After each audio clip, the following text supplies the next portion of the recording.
നമസ്തേ, ഞാൻ VS കൃഷ്ണരാജ് പുത്തൻപുലരിയാണ്. എല്ലാ പ്രേക്ഷകർക്കും സ്വാഗതം. ഒരു ശുഭദിനം ആശംസിക്കുന്നു. പ്രധാന വാർത്ത.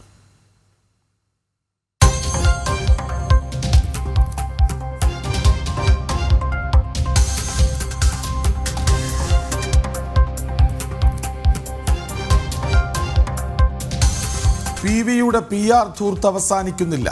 പ്രാദേശിക വികസനം മാധ്യമങ്ങളിലൂടെ അറിയിക്കാൻ 2,30,00,000. താൽക്കാലിക ജീവനക്കാരുടെ ശമ്പളത്തിന് മാത്രം 2 കോടിയിലേറെ. വാർഷികാഘോഷ ധൂർത്തിന് 5,24,00,000 കൂടി. മുഖ്യമന്ത്രി പരിവാരത്തിന് യാത്രയ്ക്കും പരസ്യത്തിനുമായി 28 കോടി വേറെ. ജനം ബ്രേക്കിംഗ്.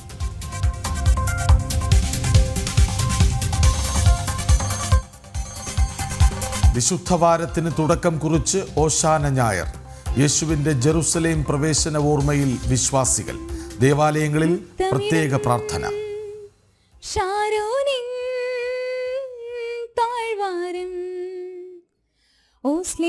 തിരുവീഥികളിൽ ഉയരും കാഹള സംഗീതം ഹോശാന.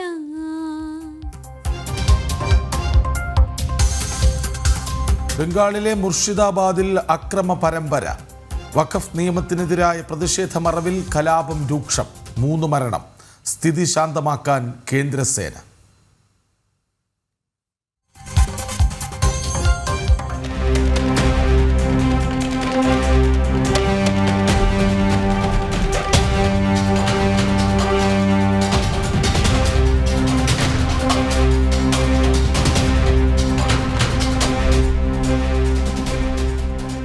ദേവസ്വം ബോർഡ് ക്ഷേത്രക്കുള മണ്ഡപത്തിൽ CPM പ്രചാരണം.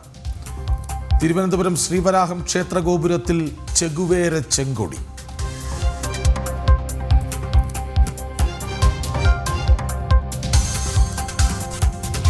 സ്ത്രീ സമരങ്ങളോട് മുഖം തിരിച്ച് പിണറായി സർക്കാർ.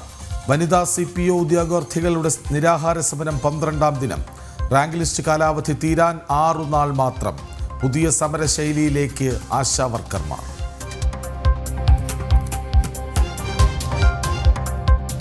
അട്ടപ്പാടി അനർട്ട് സൗരോർജ പദ്ധതിയിൽ വൻ അഴിമതി ആരോപണം.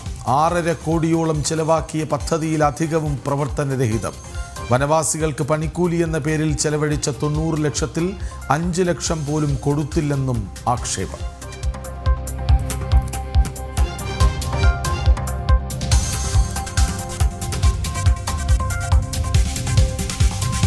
ആണവ സമ്പുഷ്ടീകരണത്തിൽ ചർച്ച തുടരാൻ അമേരിക്കയും ഇറാനും. 2ാം ഘട്ടം അടുത്തയാഴ്ച. ആദ്യ ചർച്ച ക്രിയാത്മകമെന്ന് വിശദീകരണം.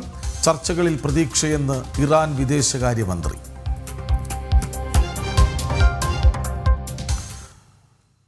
എല്ലാ ദിവസവും ഒരു ക്ഷേത്രമുറ്റത്ത് നിന്ന് പുത്തൻ പുലരി തുടങ്ങിയാലാണ് അതിന് ഭംഗി കൂടുക.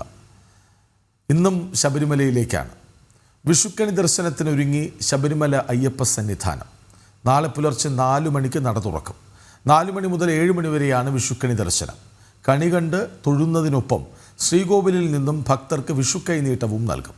ഇനിയുള്ള മണിക്കൂറുകളിൽ തിരക്ക് കൂടുമെന്നതിനാൽ വിപുലമായ തയ്യാറെടുപ്പുകളിലാണ് സന്നിധാനം. വിവരങ്ങളുമായി മിഥുൻ മുരളി ഒപ്പം ചേരുന്നു. മിഥുൻ, വിഷുത്തലേന്ന് ശബരിമല സന്നിധാനം എങ്ങനെ?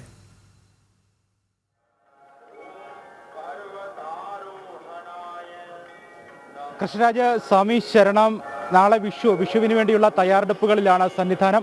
മണ്ഡല മകരവിളക്ക് തീർത്ഥാടനം കഴിഞ്ഞാൽ ഏറ്റവും കൂടുതൽ ഭക്തജനങ്ങൾ എത്തുന്ന ഒരു വിശേഷ അവസരം അത് വിഷുവാണ്. അയൽ സംസ്ഥാനങ്ങളിൽ നിന്നുള്ള ഭക്തജനങ്ങളുടെ വലിയ പ്രവാഹം ഈ ദിവസം ഉണ്ടാകും. 46,000-ന് മുകളിലാണ് നാളെ വെർച്വൽ ക്യൂ ബുക്കിംഗ്. ഒപ്പം തന്നെ പമ്പയിൽ സ്പോട്ട് ബുക്കിംഗ് ക്രമീകരിച്ചിട്ടുണ്ട്. 50,000-ന് മുകളിൽ ഭക്തജനങ്ങൾ നാളെ സന്നിധാനത്തേക്ക് എത്തും. വിഷുക്കണി ദർശനം നടത്തും. വിഷുക്കണി ദർശനമൊക്കെ നടത്തി ഒരു പുതുവർഷത്തിലേക്ക്, പുതു നിമിഷങ്ങളിലേക്ക് കടക്കുന്നതിന് വേണ്ടിയുള്ള ഭക്തജനങ്ങളുടെ വലിയ ഒഴുക്ക് സന്നിധാനത്തുണ്ടാകുമെന്നാണ് പ്രതീക്ഷിക്കുന്നത്. ഇത് സംബന്ധിച്ചിട്ടുള്ള ക്രമീകരണങ്ങളാണ് ഇപ്പോൾ സന്നിധാനത്ത് പുരോഗമിച്ചുകൊണ്ടിരിക്കുന്നത്. അവസാനവട്ട തയ്യാറെടുപ്പുകളിലാണ്. നാളെ പുലർച്ചെ 4 മുതൽ 7 വരെയാണ് വിഷുക്കണി ദർശനം. ഇന്ന് അത്താഴ പൂജയ്ക്ക് ശേഷം മേൽശാന്തിയും കീഴ്ശാന്തിയും പരികർമ്മികളും എല്ലാം ചേർന്ന് ഭഗവാന് കണി ഒരുക്കി വെക്കും. അങ്ങനെയാണ് ഹരിവരാസനം പാടി കണിയോടുകൂടിയാണ് വിഷുക്കണി ഒരുക്കി വെച്ചതിന് ശേഷമാണ് ഇന്ന് ഹരിവരാസനം പാടി നടയടയ്ക്കുക രാത്രി 10 മണിക്ക്. നാളെ പുലർച്ചെ 4 മണിക്ക് കണിവെള്ളരിയുടെയും ആ കൊന്നപ്പൂവിൻ്റെയും ഒക്കെ ആ ഒരു നൈർമല്യത്തോടു കൂടിയാണ്, ആ ഒരു വെട്ടത്തോടു കൂടിയാണ് നാളെ നട തുറക്കുക. രാവിലെ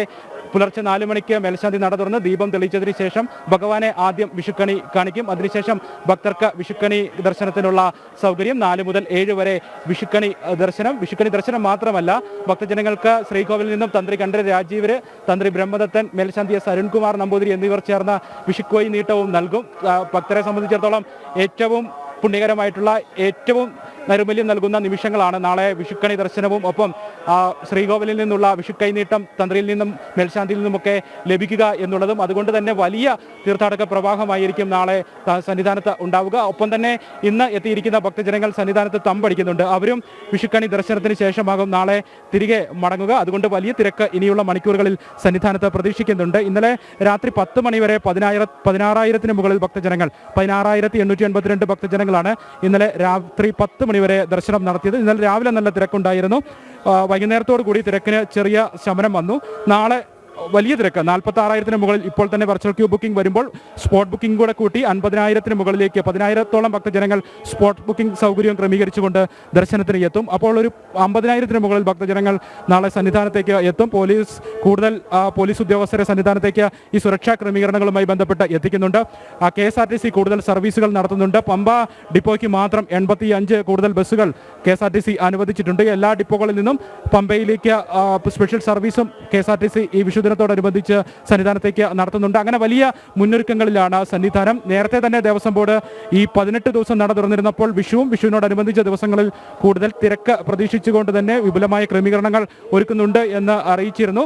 അതിനോട് അനുബന്ധിച്ച് തന്നെയുള്ള ക്രമീകരണങ്ങളാണ് ഈ 10-ാം തീയതിക്ക് ശേഷം മുന്നോട്ട് പോവുകയും ചെയ്തത്. മാളികപ്പുറങ്ങളും കുഞ്ഞു മാളികപ്പുറങ്ങളും കുഞ്ഞയ്യപ്പന്മാരുമൊക്കെ ഈ ദിവസങ്ങളിൽ ധാരാളമായി എത്തുന്നുണ്ട്. വേനലവധിക്കാലമായതുകൊണ്ട് 10-ാം തീയതിക്ക് ശേഷം അങ്ങനെ വലിയ ഒരു തിരക്ക്, ഈ മാളികപ്പുറങ്ങളുടെയൊക്കെ വലിയൊരു തിരക്ക്, കുഞ്ഞയ്യപ്പന്മാരുടെയൊക്കെ വലിയൊരു തിരക്ക് സന്നിധാനത്ത് കാണാം. ഒപ്പം 10-ാം തീയതിക്ക് ശേഷം ഈ അയൽ സംസ്ഥാനങ്ങളിൽ നിന്നുള്ള ഭക്തജനങ്ങളും ധാരാളമായി എത്തുന്നു എന്നുള്ള സവിശേഷതയുണ്ട്. 10-ാം തീയതിക്ക് മുൻപ് മലയാളികളായിരുന്നു കൂടുതലായിട്ട് ദർശനത്തിന് എത്തിയതെങ്കിൽ ആ സ്ഥിതി മാറുന്നു. 10-ാം തീയതിക്ക് ശേഷം കഴിഞ്ഞ 3 ദിവസമായിട്ട് കർണാടക, തമിഴ്നാട്, ആന്ധ്ര തുടങ്ങിയ സംസ്ഥാനങ്ങളിൽ നിന്നുള്ള അന്യസംസ്ഥാന ഭക്തജനങ്ങളും കൂടുതലായി എത്തുന്നു. ഇപ്പോൾ നമുക്ക് ദൃശ്യങ്ങളിൽ കാണാം, ഫ്ലൈ ഓവർ ഉപയോഗിച്ചുകൊണ്ടാണ് ഇപ്പോൾ ദർശനം ക്രമീകരിച്ചിരിക്കുന്നത്. ആദ്യ ദിവസങ്ങളിൽ നമ്മൾ പ്രേക്ഷകരിലേക്ക് സന്നിധാനത്തിൽ നിന്ന് എത്തിച്ച കാഴ്ചയിൽ അത് നേരിട്ടുള്ള ദർശന സംവിധാനമായിരുന്നു. കൊടിമരച്ചുവട്ടിൽ നിന്നും 18-ാം പടി കയറിയെത്തുന്ന ഭക്തജനങ്ങളെ കൊടിമരച്ചുവട്ടിൽ നിന്നും ബലിക്കൽപുര വഴി നേരെ കടത്തി വിടുകയായിരുന്നുവെങ്കിൽ ഇപ്പോൾ കഴിഞ്ഞ 3 ദിവസമായിട്ട് തിരക്ക് കൂടിയപ്പോൾ ഫ്ലൈ ഓവർ ഉപയോഗിക്കുന്നുണ്ട്. ഫ്ലൈ ഓവറിൽ തിങ്ങി നിറഞ്ഞു നിൽക്കുന്ന കാഴ്ചയാണ് കഴിഞ്ഞ 3 ദിവസവും രാവിലെ സന്നിധാനത്ത് നിന്ന് കാണാൻ കഴിയുന്നത്. ഇപ്പോൾ നമ്മൾ ദൃശ്യങ്ങളിൽ കാണുന്നതിന് സമാനമായ കാഴ്ച, തിങ്ങി നിറഞ്ഞാണ് ഭക്തജനങ്ങൾ രാവിലെ ഈ സമയത്ത് ഒരു 9 മണി വരെ ഫ്ലൈ ഓവറിൽ മുഴുവൻ തിങ്ങി നിറഞ്ഞു നിൽക്കുകയായിരിക്കും. താഴെ നടപ്പന്തലിലും സമാനമായ കാഴ്ചയാണ്. ശരണമന്ത്ര മുഖരിതമാണ് സന്നിധാനം. ശരണം വിളികൾ മാത്രം മുഴങ്ങുന്ന ഭക്തി നിർഭരമായിട്ടുള്ള ഭക്തിയുടെ പാരമ്യത്തിലേക്ക് സന്നിധാനം എത്തുന്ന കാഴ്ചയാണ് ഈ വിഷുദിനത്തോടനുബന്ധിച്ച് നമുക്ക് സന്നിധാനത്ത് നിന്നും കാണാൻ കഴിയുന്നത്. ഇനി നാളെ വിഷുക്കണി ദർശനം, ആ വിഷുക്കണി ദർശനം തൊഴുക എന്നുള്ളത് ഭക്തജനങ്ങളെ സംബന്ധിച്ചിടത്തോളം ഏറ്റവും നിർവൃത്തിയുടെ, ഏറ്റവും പുണ്യകരമായിട്ടുള്ള നിമിഷങ്ങളുടെ അവരുടെ ഒരു ഏറ്റവും ഭക്തിയുടെ പാരമ്യത്തിലേക്ക് എത്തുന്ന സമയമായിരിക്കും. അതിനുവേണ്ടിയുള്ള ഒരു കാത്തിരിപ്പാണ് ഇനിയുള്ളത്. ഇവിടെ എത്തിയിരിക്കുന്ന ഭക്തജനങ്ങളെല്ലാം ഇവിടെ തമ്പടിക്കുന്നുണ്ട്. താഴെ നടപ്പന്തലിന് സമീപത്തും ഒപ്പം 18-ാം പടിക്ക് താഴെയും ഒക്കെ ആയിട്ട് മാളികപ്പുറത്തിന് സമീപത്തും അന്നദാന മണ്ഡപത്തിന്റെ മുൻഭാഗത്തും ഒക്കെ ആയിട്ട് ഭക്തജനങ്ങൾ ധാരാളമായി തമ്പടിക്കുന്നുണ്ട്. അവരെല്ലാം നാളെ വിഷുക്കണി ദർശനം കൂടി കഴിഞ്ഞിട്ടായിരിക്കും, വിഷുദിനം കൂടി കഴിഞ്ഞിട്ടായിരിക്കും മലയിറങ്ങുക. അപ്പോൾ വലിയൊരു തിരക്ക് സന്നിധാനത്ത് ഇനിയുള്ള മണിക്കൂറുകളിൽ പ്രതീക്ഷിക്കുന്നുണ്ട്. കൃഷ്ണരാജ്. മിഥുൻ, ഭക്തജനങ്ങളിലേക്ക് കൂടി പോകാമോ? കാരണം വിഷു തലേന്ന് ദർശനം നടത്തുക എന്ന സൗഭാഗ്യം വിഷുവിന് തമ്പടിക്കുന്നുണ്ടോ, നാളെ കണി കാണാൻ നിൽപ്പുണ്ടോ, എല്ലാം ചോദിക്കണമല്ലോ അവരോട്.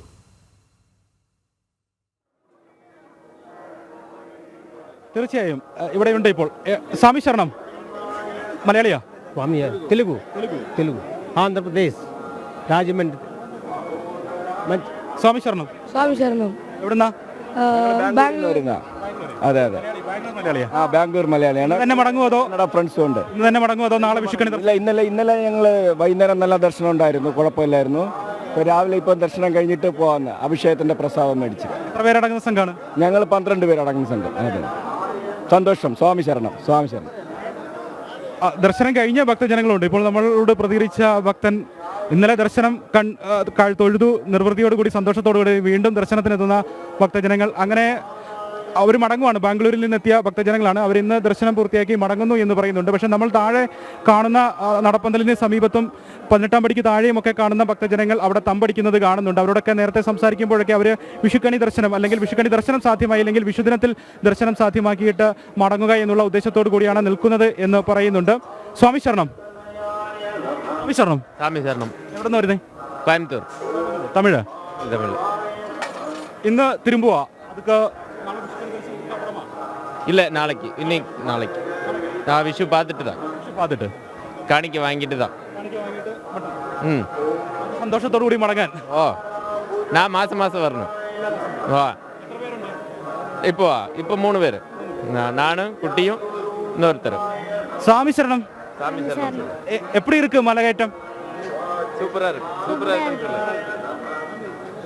சாமியை பார்க்க போகிறதுக்கு ரொம்ப ஹாப்பியா? ரொம்ப ஹாப்பின்னு சொல்லி ரொம்ப ஹாப்பி. சாமி கொடுத்த அருள் தான். സ്വാമി ശരണം. എവിടെ? കന്യാകുമാരി. ഇന്ന് തിരുമ്പുക അതാ വിഷു ദർക്കണിക്ക് അപ്പുറം. ആളെ വിഷു കാണും. വിഷു കളഞ്ഞു. ഞങ്ങൾ 11 പേർ. ആ ആമാം. ഇവിടെ ഉണ്ട്. ആ സ്വാമി ശരണം. சுவாமி சார் മലകയറ്റമൊക്കെ എപ്പടി ഇருக்கு? நல்லா இருக்கு. ഇപ്പോൾ കോയമ്പത്തൂർ, കന്യാകുമാരി തുടങ്ങിയ ഭാഗങ്ങളിൽ നിന്നൊക്കെ എത്തിയിരിക്കുന്ന അയൽ സംസ്ഥാനത്തു നിന്നുള്ള ഭക്തജനങ്ങളെയാണ് നമുക്ക് ഇവിടുന്ന് കൂടുതലായി കാണാൻ കഴിയുന്നത്. കർണാടക, ആന്ധ്ര തുടങ്ങിയ ഭാഗങ്ങളിൽ നിന്നൊക്കെ എത്തുന്ന ഭക്തജനങ്ങൾ ധാരാളമായി വരുന്നു എന്നുള്ളതുണ്ട് ഈ ദിവസങ്ങളിൽ. അവരെല്ലാം നമ്മളിപ്പോൾ കേട്ടതുപോലെ, അവർ പറഞ്ഞതുപോലെ നാളെ വിഷുക്കണി ദർശനം കഴിഞ്ഞതിന് ശേഷമായിരിക്കും മടങ്ങുക എന്നുള്ളതാണ്. ഇനി എത്തുന്ന ഭക്തജനങ്ങളുടെ എല്ലാം ലക്ഷ്യവും അതുതന്നെയായിരിക്കും. വിഷുക്കണി ദർശനത്തിന് ശേഷം തിരികെ മടങ്ങുക എന്നുള്ള ലക്ഷ്യമായിരിക്കും ഇനിയുള്ള ഭക്തജനങ്ങൾക്ക് എല്ലാവർക്കും ഉള്ളത്. 16-അംഗ സംഘമാണ് കുറച്ചു മുമ്പേ നമ്മളോട് പ്രതികരിച്ചത്. അവർ കന്യാകുമാരിയിൽ നിന്നെത്തിയിരിക്കുന്ന സംഘം അവർ ഇവിടെ തന്നെ സന്നിധാനത്ത് തന്നെ ഉണ്ടാകുമെന്ന് പറയുന്നു. അങ്ങനെ വലിയ സംഘമായി ഭക്തജനങ്ങൾ എത്തുമ്പോൾ അവർ നാളെ വിഷുക്കണി ദർശിക്കുക എന്നുള്ള ലക്ഷ്യത്തോടു കൂടി സന്നിധാനത്ത് നിലയുറപ്പിക്കുമ്പോൾ ഇനി വിഷുക്കണി ദർശിക്കാനായില്ലെങ്കിൽ വിഷുദിനത്തിൽ ഭഗവാനെ കാണുക എന്നുള്ള ഒരു ഉദ്ദേശത്തോടു കൂടി, ലക്ഷ്യത്തോടു കൂടി സന്നിധാനത്ത് നിലയുറപ്പിക്കുമ്പോൾ വരും മണിക്കൂറുകളിൽ വലിയ തിരക്ക് സന്നിധാനത്ത് പ്രതീക്ഷിക്കുന്നുണ്ട്. അതിനനുസരിച്ചുള്ള ക്രമീകരണങ്ങളാണ് പോലീസും ഇവിടെ ഒരുക്കിക്കൊണ്ടിരിക്കുന്നത്. ഘട്ടം ഘട്ടമായിട്ടാണ് ഇപ്പോൾ 18-ാം പടി കയറ്റി വിട്ടുകൊണ്ടിരിക്കുന്നത്. മണ്ഡല മകരവിളക്ക് തീർത്ഥാടന കാലത്തിന് സമാനമായി മിനിറ്റിൽ 80-ലധികം ഭക്തജനങ്ങളെ 18-ാം പടി കയറ്റി വിട്ടുകൊണ്ടിരിക്കുന്നു. അതിനനുസൃതമായിട്ട് ഘട്ടം ഘട്ടമായി നടപ്പന്തലിൽ നിന്നും ഭക്തജനങ്ങളെ 18-ാം പടി കയറ്റി വിടുന്നു. ഫ്ലൈ ഓവർ നിറയുമ്പോൾ താഴെ ഭക്തജനങ്ങളെ കയറ്റി വിടുന്നത് തൽക്കാലത്തേക്ക് നിർത്തിവെക്കും. പിന്നീട് ഫ്ലൈ ഓവറിൽ നിന്ന് ഭക്തജനങ്ങളെ നീക്കുന്നതിനനുസരിച്ചാണ് അത് മണ്ഡല മകരവിളക്ക് തീർത്ഥാടന കാലത്ത് എങ്ങനെയാണോ സന്നിധാനത്തെ തിരക്ക് നിയന്ത്രണ വിധേയമാക്കുന്നത് അതിന് സമാനമായി തന്നെ ഇന്നും ഇന്നലെയും എല്ലാമായിട്ട് തിരക്ക് കൂടിയ സാഹചര്യങ്ങളിൽ സന്നിധാനത്ത് തിരക്ക് പോലീസ് ഉദ്യോഗസ്ഥർ തിരക്കാണ്, ഭക്തജന പ്രവാഹമാണ്. കാരണം നാളെ വിഷുക്കണി ദർശനത്തിന് ഇന്നേ എത്തി തമ്പടിക്കുന്നവർ, കണി കണ്ടേ മടങ്ങൂ എന്ന് തീരുമാനിച്ചു വരുന്നവർ നാളെ നല്ല തിരക്കാകും എന്ന പ്രതീക്ഷയിലാണ് ദേവസ്വം ബോർഡും. ഒപ്പം മിഥുൻ മുരളി നൽകുന്ന സൂചനകളും അങ്ങനെ തന്നെയാണ്. സന്നിധാനത്ത് പോലീസുകാരായ അച്ഛനും മകനും ഒന്നിച്ച് ഡ്യൂട്ടിക്കെത്തിയപ്പോഴുള്ള അപൂർവ സംഗമത്തിൻ്റെ വിശേഷങ്ങളാണിനി. റാന്നി പെരുന്നാട് സ്റ്റേഷനിലെ SI R രവീന്ദ്രനും മകൻ പെരുമ്പട്ടി സ്റ്റേഷനിലെ CPO രാഹുൽ രവീന്ദ്രനുമാണ് സന്നിധാനം ഡ്യൂട്ടിക്ക് ഒരുമിച്ച് നിയോഗിക്കപ്പെട്ടത്. ഈ അപൂർവ നിയോഗം ലഭിച്ച പോലീസുകാരായ അച്ഛനും മകനും നമുക്കൊപ്പം അതിഥികളായി ചേരും. ആ വിശേഷങ്ങളിലേക്ക് വിവരങ്ങളുമായി മിഥുൻ മുരളിയാണ്. മിഥുൻ മുരളിക്കൊപ്പം ഇരുവരുമുണ്ട്. മിഥുൻ,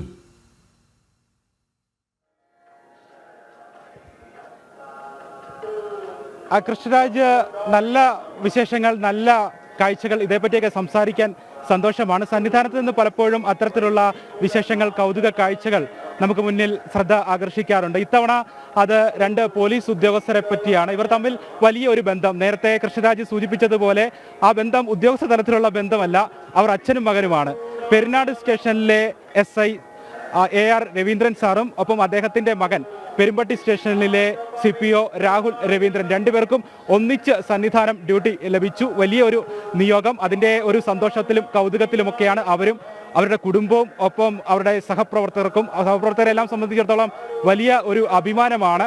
SIയുടെ രവീന്ദ്രൻ സാറിൻ്റെ മകൻ അപ്പോൾ അദ്ദേഹത്തിൻ്റെ പിൻഗാമിയായി പോലീസ് സേനയിലേക്ക് എത്തുന്നു. ഭഗവാന്റെ തിരുസന്നിധിയിൽ അവർക്ക് 2 പേർക്കും ഒന്നിച്ച് ഡ്യൂട്ടി നിർവഹിക്കുന്നതിനുള്ള നിയോഗം ലഭിക്കുന്നു. ആദ്യം ഡ്യൂട്ടിക്ക് ഇവിടെ നിയോഗിക്കപ്പെട്ടത് രാഹുൽ സാറാണ്. CPO ആയിട്ടുള്ള പെരുമ്പട്ടി സ്റ്റേഷനിലെ രാഹുൽ സാറിനെയാണ് ആദ്യം തിരക്ക് നിയന്ത്രണ വിധേയമാക്കുന്നതിനൊക്കെ ആയിട്ടുള്ള ക്രമീകരണങ്ങൾക്ക് വേണ്ടി സന്നിധാനം ഡ്യൂട്ടി അദ്ദേഹത്തിന് ആദ്യം ലഭിക്കുന്നത്. പിന്നീട് അപ്രതീക്ഷിതമായിട്ടാണ് അദ്ദേഹത്തിൻ്റെ പിതാവ് രവീന്ദ്രൻ സാറിന് ഇവിടെ ഡ്യൂട്ടി ലഭിക്കുന്നത്. രവീന്ദ്രൻ സാർ ഇവിടെ എത്തി. രണ്ടുപേരും ഇപ്പോൾ ഇവിടെ ഡ്യൂട്ടി ക്രമീകരണങ്ങളൊക്കെ ആയിട്ട് അവരുടേതായ ജോലികളുമൊക്കെ ആയിട്ട് ഇവിടെ ഉണ്ട്, നമുക്കൊപ്പം ഉണ്ട്. സാർ, ആദ്യമേ തന്നെ നിങ്ങളെ ഇങ്ങനെ കണ്ടപ്പോൾ വളരെ യാദൃശികമായിട്ടാണ് രണ്ടുപേരും നമ്മുടെ ക്യാമറയ്ക്ക് മുന്നിൽ നമ്മൾ പരിചയപ്പെടുന്നത്. അപ്പോൾ വലിയ സന്തോഷമുണ്ട്, ഒരു വലിയ നിയോഗം, അതും അയ്യപ്പസ്വാമിയുടെ തിരുനടയിൽ രണ്ടുപേർക്ക് ഒരുമിച്ച് ജോലി ചെയ്യാൻ പറ്റി എന്നുള്ളത്. എന്ത് തോന്നുന്നു, എങ്ങനെ പങ്കുവയ്ക്കുന്നു ആ സന്തോഷം? വളരെ അഭിമാനം തോന്നുന്ന ഒരു നിമിഷമാണ്. കാരണം അച്ഛനും മോനും ഒരേ സമയത്ത് തന്നെ അയ്യപ്പൻ്റെ പ്രധാന ദിവസമായ തിടമ്പ് ഏറ്റുന്ന സമയത്തും ഇവിടെ ഉണ്ടാകുക എന്നുള്ളത്. കാരണം സർവീസിൽ കയറിയ നാൾ മുതൽ അയ്യപ്പൻ്റെ ഒരു സേവകനാണ്. അന്ന് മുതൽ തുടങ്ങിയ ഒരു ആഗ്രഹവും ഒക്കെ ആയിരുന്നു മക്കളെയും പോലീസിലൊക്കെ കയറ്റുക എന്നുള്ളത്. അപ്പോൾ മൂത്തമ്മ പോലീസിൽ കയറി 1 വർഷം കഴിഞ്ഞു. അപ്പോൾ ഇതുപോലുള്ള സമയങ്ങൾ നമുക്ക് ഇവിടെ വരാൻ എത്തുന്നത് തന്നെ വളരെ യാദൃച്ഛികമായിട്ടാണ് എനിക്ക് വരാൻ പറ്റിയത്. എന്നെ ഇവിടെ ഡ്യൂട്ടിക്ക് നിയോഗിച്ച എൻ്റെ മേലുദ്യോഗസ്ഥരോടുള്ള നന്ദി ഞാൻ അറിയിക്കുകയാണ്. കാരണം യാദൃച്ഛികമായിട്ടാണ് ഇവിടെ വന്നത്. ഞാനിവിടെ വന്നു കഴിഞ്ഞാണ് മോൻ അറിഞ്ഞത് ഞാനിവിടെ ഡ്യൂട്ടിക്കുണ്ടെന്ന്. എന്നെ വരുന്നതിന് മുമ്പേ വിളിച്ചപ്പോഴും ഞാൻ പറഞ്ഞു ഞാൻ ഡ്യൂട്ടിയിലാണെന്നാണ് പറഞ്ഞത്, എവിടെയാണെന്ന് പറഞ്ഞില്ലായിരുന്നു. അങ്ങനെ സ്റ്റേഷനിൽ വന്നിരുന്നപ്പോഴാണ് മോൻ്റെ ബാച്ചിൽപ്പെട്ട പോലീസുകാർ തന്നെ മോനെ വിളിച്ച് പറയുകയും പെട്ടെന്ന് വന്ന് എന്നെ കാണുകയും ചെയ്യുന്നു. വളരെ സന്തോഷം തോന്നിയ ഒരു നിമിഷമാണ്. സാർ, ഒരു സർപ്രൈസ് കൊടുക്കാൻ വേണ്ടിയാണോ ഇവിടെ ഡ്യൂട്ടിക്ക് വരുന്നുണ്ടെന്ന കാര്യം പറയാതിരുന്നത്?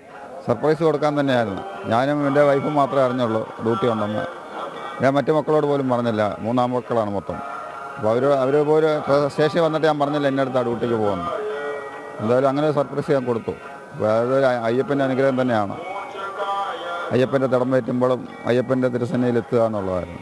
അപ്പോൾ അതിനെനിക്കൊരു നിയോഗം ലഭിച്ച് അതിന് ഞാൻ വളരെ സന്തോഷമാണ്.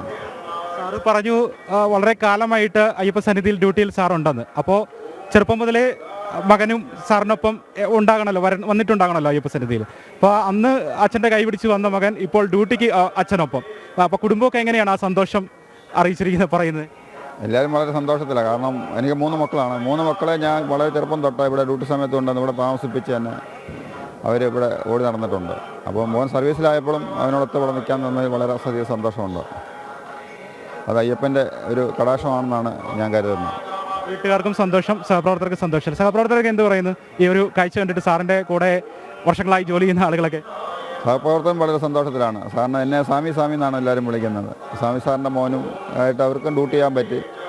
എൻ്റെ കൂടെ ഡ്യൂട്ടി ചെയ്തിട്ടുള്ളവർക്കും എല്ലാം മോനെ പരിചയപ്പെടാനും ഇതുപോലെ ഇവിടെ നിന്ന് സംസാരിക്കാനൊക്കെ പറ്റിയിട്ടുണ്ട്. അത് അവരും വളരെ സന്തോഷത്തിലാണ്. മേലുദ്യോഗസ്ഥരെല്ലാം തന്നെ നമ്മളെ മേലുദ്യോഗസ്ഥരൊക്കെ ഞാൻ സംസാരിച്ചിട്ടുണ്ട്. അപ്പോൾ അവരും എല്ലാം സന്തോഷത്തിലാണ്.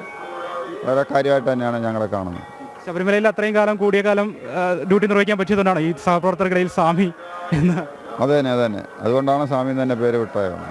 അങ്ങയുടെ മകന് തന്നെ ഇവിടെ ഒരുമിച്ച് ജോലി ചെയ്യാൻ പറ്റിയത് വലിയ സന്തോഷമായിരിക്കും സഹപ്രവർത്തകരെ സംബന്ധിച്ചിടത്തോളം, അല്ലേ?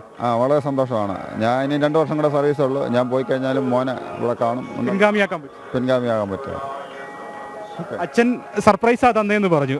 പെട്ടെന്ന് കണ്ടപ്പോൾ, യൂണിഫോമിൽ കണ്ടപ്പോൾ എങ്ങനെയായിരുന്നു എക്സൈറ്റ്മെന്റ്? ഭയങ്കര ഒരു എക്സൈറ്റ്മെന്റ് തന്നെ ആയിരുന്നു. അപ്പം പെട്ടെന്ന് കണ്ടപ്പോൾ കുറച്ച് നേരം എന്ത് പറയണമെന്ന് അറിയത്തില്ലായിരുന്നു. ആ ഒരവസ്ഥയായിരുന്നു. പിന്നെ അത് വലിയൊരു സന്തോഷമായി. കാരണം ഒരുമിച്ച് ജോലി ചെയ്യാൻ, അയ്യപ്പൻ്റെ തമ്മിൽ ഒരുമിച്ച് ജോലി ചെയ്യാൻ സാധിച്ചത് വലിയൊരു സന്തോഷമായിട്ട് തന്നെയാണ് തോന്നിയത്. നേരത്തെ ഒരുമിച്ച് എവിടെയെങ്കിലും ജോലി ചെയ്തിട്ടുണ്ടോ? അതോ വേറെ വെളിയിൽ എല്ലാൻ്റെ ഡ്യൂട്ടിയിൽ കുറച്ച് അടുത്ത് ജോലി ചെയ്തിട്ടുണ്ട്. പിന്നെ ട്രെയിനിങ് സമയത്ത് ഇലക്ഷൻ ഡ്യൂട്ടി ആയിട്ട് തിരുവനന്തപുരത്ത് ഒരുമിച്ച് ട്രെയിനിങ്ങിൻ്റെ ഇടയ്ക്ക് തന്നെ ഡ്യൂട്ടി ചെയ്യാൻ സാധിച്ചിട്ടുണ്ട്. അതിലൊക്കെ ഏറ്റവും വലിയ പ്രധാനപ്പെട്ടത് ഇവിടെ ഭഗവാന്റെ സന്നിധിയിൽ ജോലി ചെയ്യാന്നുള്ള, അല്ലേ? അതെ, ഇഷ്ടദേവൻ്റെ അടുത്ത് ഞങ്ങൾക്ക് ഒരുമിച്ച് ജോലി ചെയ്യാൻ സാധിച്ചതിനാണ് ഏറ്റവും ഇതായിട്ട് തോന്നുന്നത്. പോലീസ് ഓഫീസർ ആകണമെന്നുള്ള ആഗ്രഹം എങ്ങനെ വന്നു എന്ന് ചോദിക്കുന്നില്ല. അച്ഛനായിരിക്കും റോൾ മോഡൽ. അപ്പോൾ ചെറുപ്പത്തിലേക്ക് അച്ഛൻ്റെ കൂടെ സന്നിധാനത്ത് വന്നിട്ടുണ്ടെന്ന് ഇപ്പോൾ അച്ഛൻ പറഞ്ഞു, ഇവിടെ താമസിപ്പിച്ചിട്ടുണ്ട് ജോലിക്ക് വരുന്ന സമയത്തെന്നൊക്കെ. അപ്പോൾ എങ്ങനെയാണ് ഇതൊക്കെ കണ്ടുപിടിച്ച്, അന്നേ ചെറുപ്പത്തിലെ അച്ഛൻ്റെ ജോലിയൊക്കെ കണ്ടുപിടിച്ച് ആ ഒരു വഴിക്കാണോ പോലീസിലേക്ക് എത്തിയത്? അതെ, ചെറുപ്പത്തിലെ അച്ഛൻ ഇത് കണ്ടു തന്നെയാണ് പോലീസാകണം തന്നെ. പിന്നെ ഏറ്റവും വലിയ ആഗ്രഹം അച്ഛൻ സർവീസ് ഇരിക്കുമ്പോൾ തന്നെ പോലീസിൽ കയറണമെന്നായിരുന്നു ആഗ്രഹം. അച്ഛനാണ് അപ്പോൾ അതിനു വേണ്ടിയുള്ള നിർദ്ദേശങ്ങളും കാര്യങ്ങളൊക്കെ തന്നത്? അതെ, അച്ഛനാണ് നിർദ്ദേശങ്ങളും കാര്യങ്ങളെല്ലാം തന്നത്. ഇനിയിപ്പോൾ ഒരു ഉദ്യോഗസ്ഥ തലത്തിലുള്ള നിർദ്ദേശങ്ങളൊക്കെ മകനെ കൊടുക്കേണ്ടി വന്നിട്ടുണ്ടോ ഇവിടെ വന്നതിന് ശേഷം? അത് എൻ്റെ കീഴിലല്ല എങ്കിലും എനിക്കിവിടെ ലോ ആൻഡ് ഓർഡർ ചാർജാണ് 2 ദിവസം. എന്നാലും ക്യൂ നിയന്ത്രിക്കുന്നതിനൊക്കെ ഞാനവിടെ കൂടിയിട്ടുണ്ട്. ചെറിയ നിർദ്ദേശങ്ങളൊക്കെ കൊടുത്തിട്ടുണ്ട്. പിന്നെ അറിയാം, ഡ്യൂട്ടിയെക്കുറിച്ചൊക്കെ കുറേ കാര്യങ്ങളൊക്കെ അറിയാം. എന്നാലും ഇവിടെ വന്ന് പറഞ്ഞു കൊടുത്തിട്ടുണ്ട്. വർഷങ്ങളായി കണ്ടു പരിചയമുള്ളതുകൊണ്ട് പ്രത്യേകിച്ച് ഒന്നും പറഞ്ഞു കൊടുക്കണം. പ്രത്യേകിച്ച് പറഞ്ഞു കൊടുക്കേണ്ട കാര്യമില്ല. അച്ഛനിൽ നിന്ന് നിർദ്ദേശങ്ങളൊക്കെ കിട്ടുമ്പോൾ എന്താ തോന്നുന്നേ? സന്തോഷമുണ്ട്. മേലുദ്യോഗസ്ഥൻ എന്ന നിലയിലും അച്ഛൻ എന്ന നിലയിലും ഇത് നിർദ്ദേശങ്ങൾ നൽകുമ്പോൾ അതിനകത്ത് സന്തോഷമുണ്ട്. അമ്മയൊക്കെ എന്ത് പറയുന്നു? അവർ എല്ലാവർക്കും സന്തോഷമാണ്. അമ്മയ്ക്കും കുടുംബത്തിലുള്ളവർക്കും ഫ്രണ്ട്സിനും എല്ലാവർക്കും നല്ല സന്തോഷമാണ്. 2 തലമുറയാണ്, അച്ഛൻ്റെ തലമുറയിലുള്ള ഉദ്യോഗസ്ഥരും മകൻ്റെ തലമുറയിലുള്ള ഉദ്യോഗസ്ഥരും ഒപ്പമുള്ള ആളുകളും. 2 കൂട്ടരും എന്താ പറയുന്നത് ഇങ്ങനെ ഒരു കൗതുക കാഴ്ച കാണുമ്പോൾ, രണ്ടുപേരും ഒരുമിച്ച് വരുമ്പോൾ? എൻ്റെ കൂടെ ട്രെയിനിങ് ചെയ്തവരും ഇതൊക്കെ കാണുമ്പോൾ അവർക്കും ഭയങ്കര സന്തോഷമാണ്. ഞങ്ങളുടെ വാട്സപ്പ് ഗ്രൂപ്പുകളിലാണെങ്കിലും ഈ ഫോട്ടോയും ഇതും എല്ലാം ഇട്ട് അവരും ഒരുപാട് സന്തോഷം അയക്കുന്നുണ്ട്. അവർ സ്റ്റാറ്റസ് ഇട്ടും കുടുംബത്തിലുള്ളവരും അങ്ങനെ തന്നെയാണ് സന്തോഷം അറിയിക്കുന്നത്. വലിയ രീതിയിൽ ഉള്ള ഒരു അംഗീകാരം അല്ലെങ്കിൽ ഒരു സന്തോഷമാണ് എല്ലാ സഹപ്രവർത്തകരും പങ്കുവെക്കുന്നത് അല്ലേ? ഇപ്പോൾ മകൻ പറഞ്ഞ പോലെ സ്റ്റാറ്റസ് ഒക്കെ ഇട്ട് അല്ലേ? അതെ, നല്ലൊരു സന്തോഷമാണ്. ഉദ്യോഗസ്ഥരൊക്കെ വിളിക്കുകയൊക്കെ ചെയ്തു. വിളിച്ചിട്ടുണ്ട്, സന്തോഷം അറിയിച്ചിട്ടുണ്ട്. ഒപ്പം സാർ ഒരു വലിയ കായിക താരം കൂടിയാണ് അല്ലേ? നിരവധി മെഡലുകളൊക്കെ സ്വന്തമാക്കിയിട്ടുള്ള ഒരു ആളുകൂടിയാണ്. 93 ബാച്ചാണ് അല്ലേ? അപ്പോൾ ഇനി അത് അങ്ങനെ ആയിരിക്കും ആഗ്രഹങ്ങൾ ഇനിയും ഉണ്ടാവുക, ഒരു കായിക താരം എന്ന നിലയിൽ കൂടുതൽ? കായിക താരം എന്നുള്ള നിലയിൽ ഈ ഇപ്പം ഓടുന്ന, അതായത് നടക്കുന്ന കാര്യങ്ങൾ മുന്നോട്ട് തന്നെ ആരോഗ്യമുള്ളിടത്തോളം കാലം ഓടുക, മറ്റുള്ളവർക്ക് ആ കാര്യങ്ങളൊക്കെ പറഞ്ഞു കൊടുക്കുക എന്നുള്ളതാണ്. മദ്യപാനവും പോലും ഇല്ലാത്തൊരു സ്വഭാവക്കാരനാണ്. അതുകൊണ്ടാണ് ഇത്രയും നാളും പിടിച്ചു നിൽക്കുന്നത്. അപ്പോൾ അതിലേക്ക് പകർന്നു നൽകാനായി എന്നുള്ളതിൻ്റെ ഉദാഹരണമാണ്. അത് തന്നെയാണ്. അതുപോലെ യുവതലമുറയോട് എനിക്ക് പറയാനുള്ളത് മയക്കുമരുന്നുകളുടെ ഉപയോഗം പാടെ നിർത്തുക എന്നുള്ളതാണ്. മദ്യപാനമാണ് നമ്മുടെ ആരോഗ്യത്തെ, നമ്മുടെ ജീവിതത്തെ ഇല്ലാതാക്കുന്നത്. അപ്പോൾ അതിന് നമ്മുടെ യുവതലമുറയെ മുന്നോട്ട് നയിക്കാനുള്ളൊരു പ്രചോദനം ഞാൻ എല്ലാവർക്കും പറഞ്ഞു കൊടുക്കുന്നുണ്ട്. അപ്പോൾ അതുപോലെ തന്നെ അവരെ ബോധവൽക്കരിക്കാനുള്ള പല ക്യാമ്പയിനും പോലീസിൻ്റെ നേതൃത്വത്തിൽ നടക്കുന്നുണ്ട്. ഇപ്പോൾ അടുത്ത ദിവസങ്ങളിലൊക്കെ പല പ്രോഗ്രാമുകളിലും മദ്യത്തിനെതിരെയുള്ള ബോധവൽക്കരണമായിട്ട് ബന്ധപ്പെട്ട് വിളിച്ചിട്ടുണ്ട്. അപ്പോൾ ചെന്നിട്ട് വേണം ഇനി ബാക്കി പ്രോഗ്രാമുകളൊക്കെ പങ്കെടുക്കാൻ. അപ്പം പുതിയ തലമുറയ്ക്ക് ഒരു വഴികാട്ടിയാകാൻ ഞാനും എൻ്റെ സഹപ്രവർത്തകർ നിമിത്തമാകട്ടെ എന്ന് വേണ്ട അയ്യപ്പൻ്റെ നാമത്തിൽ ഞാൻ ആഗ്രഹിക്കുകയാണ്. അദ്ദേഹം പറഞ്ഞതുപോലെ തന്നെ അദ്ദേഹത്തിൻ്റെ മകനെ ഒരു പിൻഗാമിയായിട്ട് പോലീസ് സേനയിലേക്ക് കൊണ്ടുവന്ന് പുതുതലമുറയ്ക്ക് വലിയൊരു സന്ദേശവും അയ്യപ്പൻ്റെ തിരുസന്നിധിയിൽ നിന്ന് അദ്ദേഹം പങ്കുവച്ചു. അത് യഥാർത്ഥ മാതൃകയായിട്ട് അദ്ദേഹത്തിൻ്റെ മകനിലൂടെ തന്നെ പ്രാവർത്തികമായി കാണിക്കുകയും ചെയ്തു. വലിയ സന്തോഷം. ഒരു നിയോഗം പോലെ അച്ഛനും മകനും ഇവിടെ സന്നിധിയിൽ ഡ്യൂട്ടി ലഭിച്ചു എന്നുള്ളതിൻ്റെ ആഹ്ലാദത്തിലാണ് ഇവിടെയുള്ള അദ്ദേഹത്തിൻ്റെ മകനും ഒരേ വേഷത്തിൽ. സ്റ്റാറുകളിൽ വ്യത്യാസമുണ്ട് എങ്കിലും ഒരേ വേഷത്തിൽ സന്നിധാനത്തെ ഡ്യൂട്ടിയിലാണ്. അച്ഛൻ SI, മകൻ CPO. വലിയ സന്തോഷത്തിൻ്റെ നിമിഷമാണ് അവർക്ക്. കാരണം ഒരേ സമയം ഭഗവാന് മുന്നിൽ എത്തിച്ചേരാൻ കഴിഞ്ഞു. അതാകട്ടെ ഒരു സർപ്രൈസാണ്. മാത്രമല്ല അദ്ദേഹം ഒരു വലിയ സന്ദേശം മുന്നോട്ട് വയ്ക്കുന്നുണ്ട്, ലഹരിക്കെതിരായ ഒരു സന്ദേശം. അതും വളരെ പ്രധാനപ്പെട്ടതാണ്. ഒപ്പം ചേർന്നത് മിഥുൻ മുരളി. ഇപ്പോൾ കേന്ദ്രമന്ത്രി സുരേഷ് ഗോപി തൃശ്ശൂരിൽ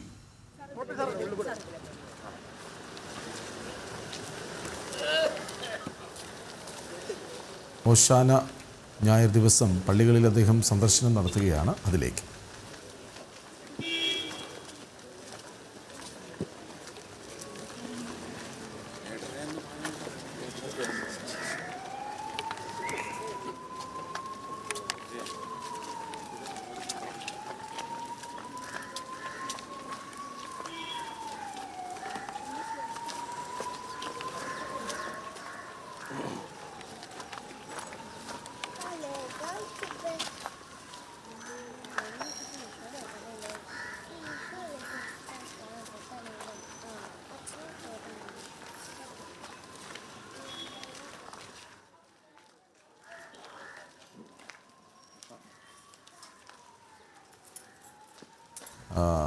പ്രാർത്ഥന ശുശ്രൂഷ ചടങ്ങുകളൊക്കെ പുരോഗമിക്കുകയാണ്. കേന്ദ്രമന്ത്രി സുരേഷ് ഗോപി ഇപ്പോൾ തൃശ്ശൂർ റോമൻ കത്തോലിക്ക ലത്തീൻ പള്ളിയിൽ തിരുനാൾ ആഘോഷ ചടങ്ങുകളിലൊക്കെ പങ്കെടുക്കാനായി എത്തിയിട്ടുണ്ട്. അദ്ദേഹം മിഥുൻ അയ്യപ്പൻ ഒപ്പം ചേരുന്നുണ്ട്. മിഥുൻ, കേന്ദ്രമന്ത്രിയുടെ സന്ദർശനം തൃശ്ശൂർ റോമൻ കത്തോലിക്ക ലത്തീൻ പള്ളിയിലാണ്. അദ്ദേഹം മറ്റു പള്ളികളിലേക്കും സന്ദർശനം നടത്തുന്നുണ്ട്. എത്തിയത് ഇന്നത്തെ ഓശാന തിരുനാൾ ചടങ്ങുകളിലും മറ്റ് ഔദ്യോഗിക ചില പരിപാടികളിലെല്ലാം തന്നെ അദ്ദേഹം പങ്കെടുക്കുന്നുണ്ട്. ഇന്നത്തെ ആദ്യത്തെ പരിപാടിയാണ് റോമൻ കത്തോലിക്ക ലത്തീൻ പള്ളിയിലെ ഓശാന തിരുനാൾ ആഘോഷം എന്ന് പറയുന്നത്. ഇപ്പോൾ റോമൻ കത്തോലിക്ക ലത്തീൻ പള്ളിയിലെ ഓശാന തിരുനാൾ ആഘോഷം എന്ന് പറയുന്നത് ഇപ്പോൾ ഇതാ കഴിഞ്ഞ വർഷവും അദ്ദേഹം ഇതേ പള്ളിയിലെ തന്നെ ഈ തിരുനാൾ ആഘോഷത്തിൽ ഓശാന ആഘോഷത്തിൽ പരിപാടിയിൽ പങ്കെടുത്തിരുന്നു. ഇത്തരത്തിൽ കുരുത്തോലകളുമായി ഈ ഇവിടുത്തെ ആഘോഷങ്ങളുടെ എല്ലാം ഭാഗമായിരുന്നു. ഇപ്പോൾ അദ്ദേഹം ഇവിടെ ഇതിൽ പങ്കെടുത്തുകൊണ്ടിരിക്കുകയാണ്. വീണ്ടും മറ്റൊരു പള്ളികളിലും അദ്ദേഹം പങ്കെടുക്കുന്നുണ്ട് എന്ന് തന്നെയാണ് മനസ്സിലാക്കാൻ സാധിക്കുന്നത്. ഏതായാലും അദ്ദേഹം മണ്ഡലത്തിലെ വിവിധ പരിപാടികളിൽ പങ്കെടുത്തുകൊണ്ട് ഈ പെരുന്നാൾ ആഘോഷങ്ങളിലടക്കം പങ്കെടുക്കുകയാണ്. ഒപ്പം തന്നെ ഇവിടുത്തെ പുരോഹിതരെയും മറ്റ് ആളുകളെയും എല്ലാം തന്നെ കണ്ട് സംസാരിക്കുകയും അതുപോലെ തന്നെ സാധാരണഗതിയിലുള്ള കുശലാന്വേഷണവും എല്ലാം തന്നെ നടത്തുകയും ചെയ്യുന്നുണ്ട്. ഇപ്പോൾ ഇവിടുത്തെ എല്ലാ പ്രവർത്തനങ്ങളിലും അദ്ദേഹം ഭാഗമാവുകയാണ്. ആരാധന പ്രകാരമുള്ള എല്ലാ പ്രവർത്തനങ്ങളിലും അദ്ദേഹം ഭാഗമാകുന്നു. സാധാരണക്കാരിൽ ഒരാളായിക്കൊണ്ട്, വിശ്വാസികളിൽ ഒരാളായിക്കൊണ്ട് വിശ്വാസികൾക്കിടയിലാണ് അദ്ദേഹം നിലയുറപ്പിച്ചിരിക്കുന്നത്. അവിടെ നിന്നുകൊണ്ടാണ് അദ്ദേഹം ഈ പരിപാടികളെല്ലാം തന്നെ വീക്ഷിക്കുന്നത്. ആദ്യം ഇവിടേക്ക് കടന്നു വന്നപ്പോൾ അദ്ദേഹത്തിന് സ്വീകരണം ഒരുക്കിയിരുന്നു. യേശു ക്രിസ്തുവിൻ്റെയും അവരുടെ അനുയായികളുടെയും എല്ലാം വേഷം ധരിച്ചിരിക്കുന്ന ആളുകൾ അദ്ദേഹത്തെ സ്വീകരിച്ചിരുന്നു. പിന്നീട് ഈ പരിപാടി നടക്കുന്ന മുന്നിലേക്ക് എത്തി വൈദികരുടെ ഒരു ആദരവും അല്ലെങ്കിൽ വൈദികരുടെ ഒരു സ്വീകരണവും അദ്ദേഹം ഏറ്റുവാങ്ങി. പിന്നീട് പുറകുവശത്തേക്ക് ഏറ്റവും പുറകിലേക്ക് വിശ്വാസികൾക്കിടയിലേക്ക് അദ്ദേഹം എത്തുകയാണ്. അവിടെയാണ് നിലയുറപ്പിച്ചുകൊണ്ട് അദ്ദേഹം ഈ ഓശാന തിരുനാൾ പരിപാടിയിൽ ആഘോഷത്തിൽ പങ്കെടുത്തുകൊണ്ടിരിക്കുകയാണ് അദ്ദേഹം.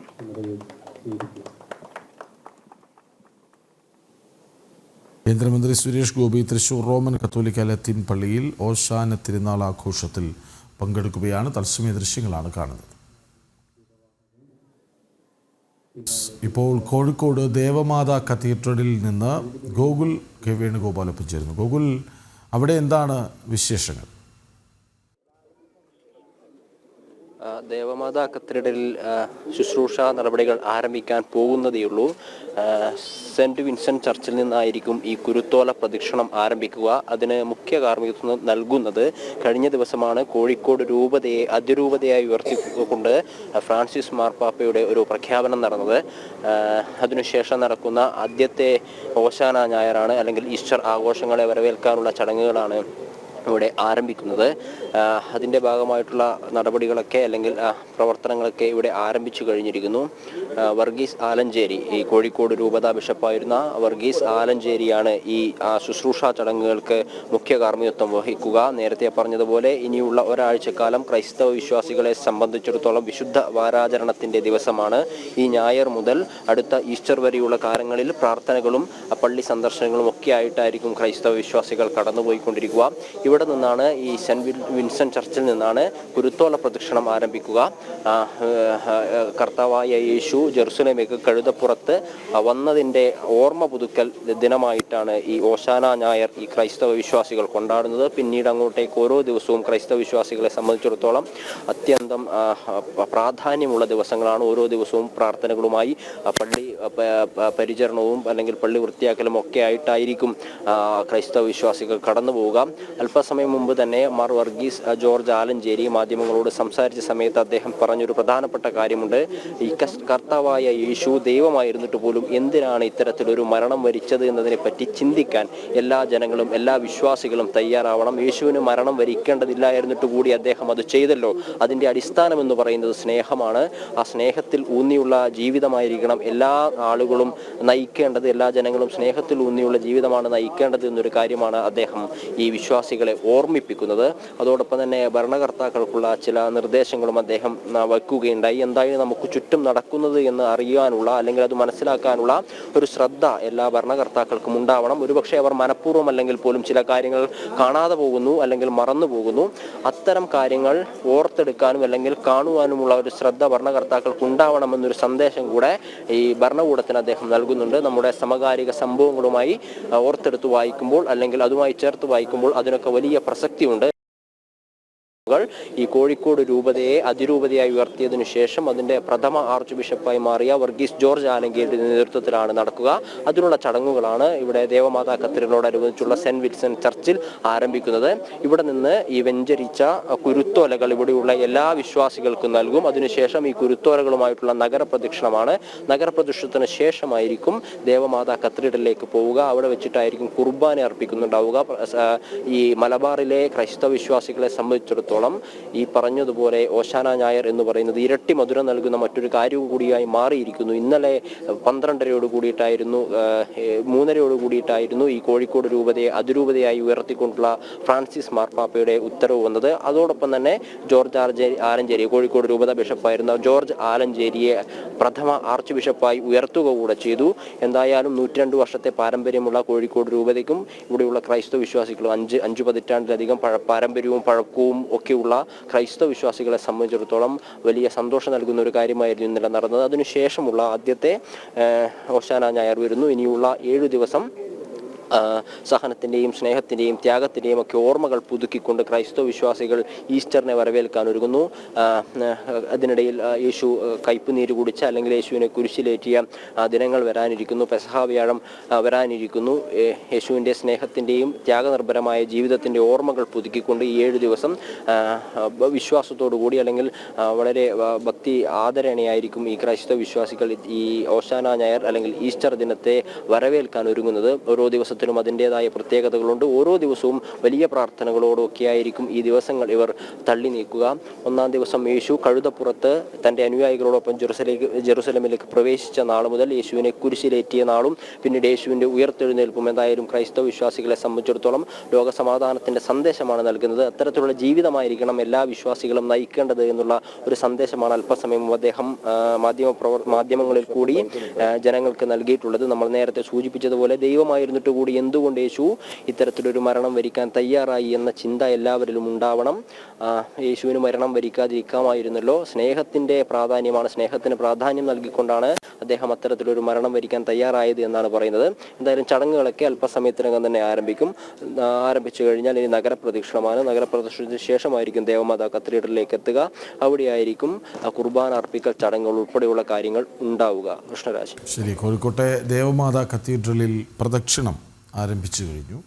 പ്രത്യേക പ്രാർത്ഥനകൾ ചടങ്ങുകളൊക്കെ അവിടെ നടക്കുന്നുണ്ട്. വിവരങ്ങൾ നൽകുകയായിരുന്നു ഗോകുൽ കെ വേണുഗോപാൽ. ഓശാന ഞായർ കൊച്ചിയിൽ നിന്ന് സുധീഷ് ഗോപാലൊപ്പം ചേർന്നു. സുധീഷ്, ഏതു ദേവാലയത്തിലാണുള്ളത്? എന്താണ് ഇവിടുത്തെ വിശേഷങ്ങൾ?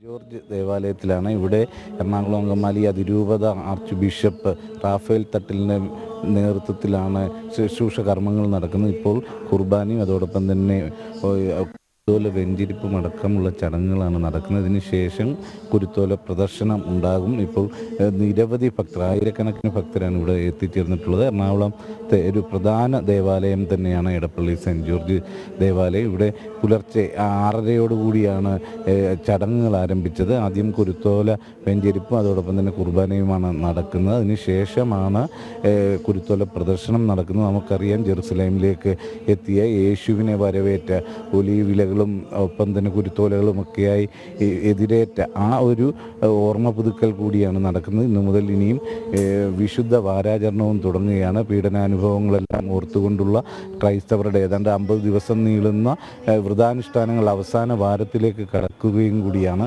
അതുകൊണ്ട് തന്നെ ഈ ഒരാഴ്ച വലിയ രീതിയിലുള്ള പ്രാർത്ഥനാ ചടങ്ങുകൾ ഓരോ ദേവാലയങ്ങൾ കേന്ദ്രീകരിച്ചും വീടുകളിലുമെല്ലാം തന്നെ നടക്കുക കൂടി ചെയ്യും. എന്തു തന്നെയായാലും ഇപ്പോൾ ഇവിടെ ഇത് കുർബാന ചടങ്ങുകൾ അതിൻ്റെ അവസാന ഘട്ടത്തിലേക്ക് എത്തുന്നു. ഇതിനു ശേഷം ഓരോ ഭക്തർക്കും വെഞ്ചരിച്ച കുരുത്തോലകൾ കൈമാറുകയും അതുമായി നഗരപ്രദക്ഷിണം നടത്തുകയും ചെയ്യും. ഈ ചടങ്ങിന് സാക്ഷ്യം വഹിക്കാനും നിരവധി പേർ എത്തിച്ചേർന്നുണ്ട്. വലിയ വിവിധ ഇടങ്ങളിൽ നിന്ന് പോലും പള്ളിയിലേക്ക് ഇന്നത്തെ ഈ പ്രാർത്ഥനാ ചടങ്ങുകളിലെല്ലാം പങ്കുചേരാനായി നിരവധി ഭക്തരാണ് എത്തിച്ചേർന്നിട്ടുള്ളത്. ഇപ്പോൾ ഈ ചടങ്ങുകൾ അതിൻ്റെ അവസാന ഘട്ടത്തിലേക്ക്, കുർബാനയുടെ ചടങ്ങുകൾ അവസാന ഘട്ടത്തിലേക്ക് കടക്കുകയാണ്. കൃഷ്ണരാജ്. സുധീഷ് ഗോപാലാണ് വിവരങ്ങൾ നൽകിയത്. ഓശാന ഞായർ വിവിധ ദേവാലയങ്ങളിൽ ശുശ്രൂഷകൾ, ചടങ്ങുകൾ, പ്രാർത്ഥനകൾ, പ്രദക്ഷിണമൊക്കെ നടക്കുകയാണ്. വിവരങ്ങൾ നൽകുകയായിരുന്നു സുധീഷ് ഗോപാൽ. ഇടുക്കി രാജാക്കാട് ക്രിസ്തുരാജ പള്ളിയിലെ ഓശാന തിരുനാളിന് ഒരു മതസൗഹാർദ്ദത്തിൻ്റെ കൂടി കഥ പറയാനുണ്ട്. ഓശാന ദിനത്തിൽ ആവശ്യമായ മുഴുവൻ കുരുത്തോലകളും എത്തിക്കുന്നത് ഹിന്ദുമത വിശ്വാസിയായ ഓണംപാറയിൽ മോഹനൻ ആണ്. മോഹനൻ്റെയും ക്രിസ്തുരാജ് പള്ളിയുടെ ഓശാന തിരുനാളിൻ്റെയും വിശേഷങ്ങളിലേക്ക്. കഴിഞ്ഞ 8 വർഷമായി രാജാക്കാട് ക്രിസ്തുരാജ പള്ളി ഓശാന തിരുനാളിന്റെ സന്ദേശം പങ്കുവയ്ക്കുന്നത് ഓണംപാറയിൽ മോഹനൻ ദേവാലയത്തിലെത്തിക്കുന്ന കുരുത്തോലകൾ കൈകളിലേന്തിയാണ്.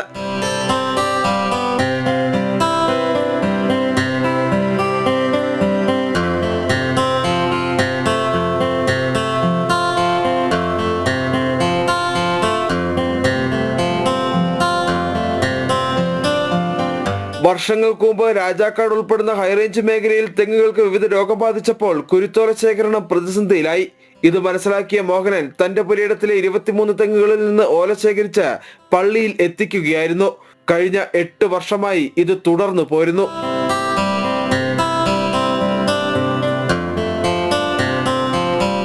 ഈ വർഷം നമ്മൾ കുരുത്തോല പെരുന്നാളിനുള്ള ഓല 8ാമത്തെ വർഷമാണ് നമ്മൾ കൊടുക്കുന്നത്. ഓല ഇല്ലാത്തതിൻ്റെ ഒരു ഇതുകൊണ്ടാണ് നമ്മൾ എല്ലാ വർഷവും കൊടുത്തേക്കാന്ന് പറഞ്ഞത്. അപ്പോൾ ഈ വർഷം ഇവിടെ നമുക്കും കുറച്ച് കുറഞ്ഞു വരുവാണ് ഓല.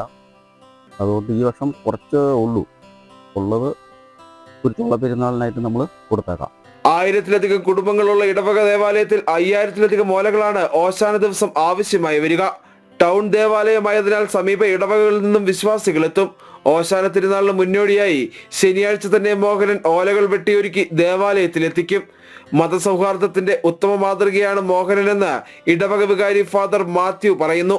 ഇത് വിവിധ മതവിഭാഗങ്ങളിൽപ്പെട്ട ആളുകൾ അവരുടെ ആഘോഷ പരിപാടികളിൽ പരസ്പരം സഹകരിച്ചും പ്രോത്സാഹിപ്പിച്ചും മനുഷ്യരെല്ലാവരും സ്നേഹത്തിലും സഹവർത്തിത്വത്തിലും സഹിഷ്ണുതയിലും കരുതലിലും സ്നേഹത്തിലും ജീവിക്കണം എന്നുള്ള കാര്യം വീണ്ടും തങ്ങളുടെ മനസ്സുകളിൽ ഓർമ്മപ്പെടുത്തിക്കൊണ്ട് സ്ഥായിയായിട്ടുള്ള ഒരു ജീവിതശൈലി രൂപപ്പെടുത്താനായിട്ട് പരിശ്രമിക്കുകയും ചെയ്യുന്നു. അതിൻ്റെ ഒരു സജീവമായുള്ള ഭാഗഭാഗിത്വമാണ് ശ്രീ മോഹനൻ്റെ ഭാഗത്തു നിന്നും ഈ 8ാം വർഷവും ഉണ്ടായിരിക്കുന്നത് എന്നുള്ളത് വളരെ അഭിനന്ദനാർഹമായിട്ടുള്ള കാര്യമാണ്. രാജാക്കാട്ടിൽ ബാർബർ ഷോപ്പ് നടത്തുന്ന മോഹനൻ സമീപ ഇടവകയായ ജോസ്ഗിരി ദേവാലയത്തിലേക്കും ആവശ്യത്തിന് കുരുത്തോലകൾ എത്തിക്കുന്നുണ്ട്. വരും വർഷങ്ങളിലും ഇത് തുടർന്നു പോരാൻ തന്നെയാണ് മോഹനന്റെ തീരുമാനം. ജനം, ഇടുക്കി. ഇനി അല്പനേരം ലോക വാർത്തകളിലേക്കാണ്. ആണവ സമ്പുഷ്ടീകരണം സംബന്ധിച്ച ഇറാൻ അമേരിക്ക ചർച്ചയുടെ 2ാം ഘട്ടം അടുത്തയാഴ്ച. ഇന്നലെ നടന്ന ചർച്ചകൾ ക്രിയാത്മകമെന്ന് ഇരു രാജ്യങ്ങളും അറിയിച്ചു. ഒമാനിലാണ് ചർച്ചകൾ നടന്നത്. 2018-ലാണ് US ഇറാൻ ആണവ ധാരണയിൽ നിന്നും അമേരിക്ക പിന്മാറിയത്. ഒമാൻ വിദേശകാര്യമന്ത്രിയുടെ സാന്നിധ്യത്തിലായിരുന്നു ഇന്നലെ ചർച്ചകൾ നടന്നത്.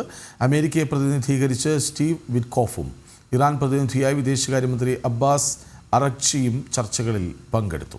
ചർച്ചകളിൽ പ്രതീക്ഷയുള്ളതായി ഇറാൻ വിദേശകാര്യമന്ത്രി അറിയിച്ചു.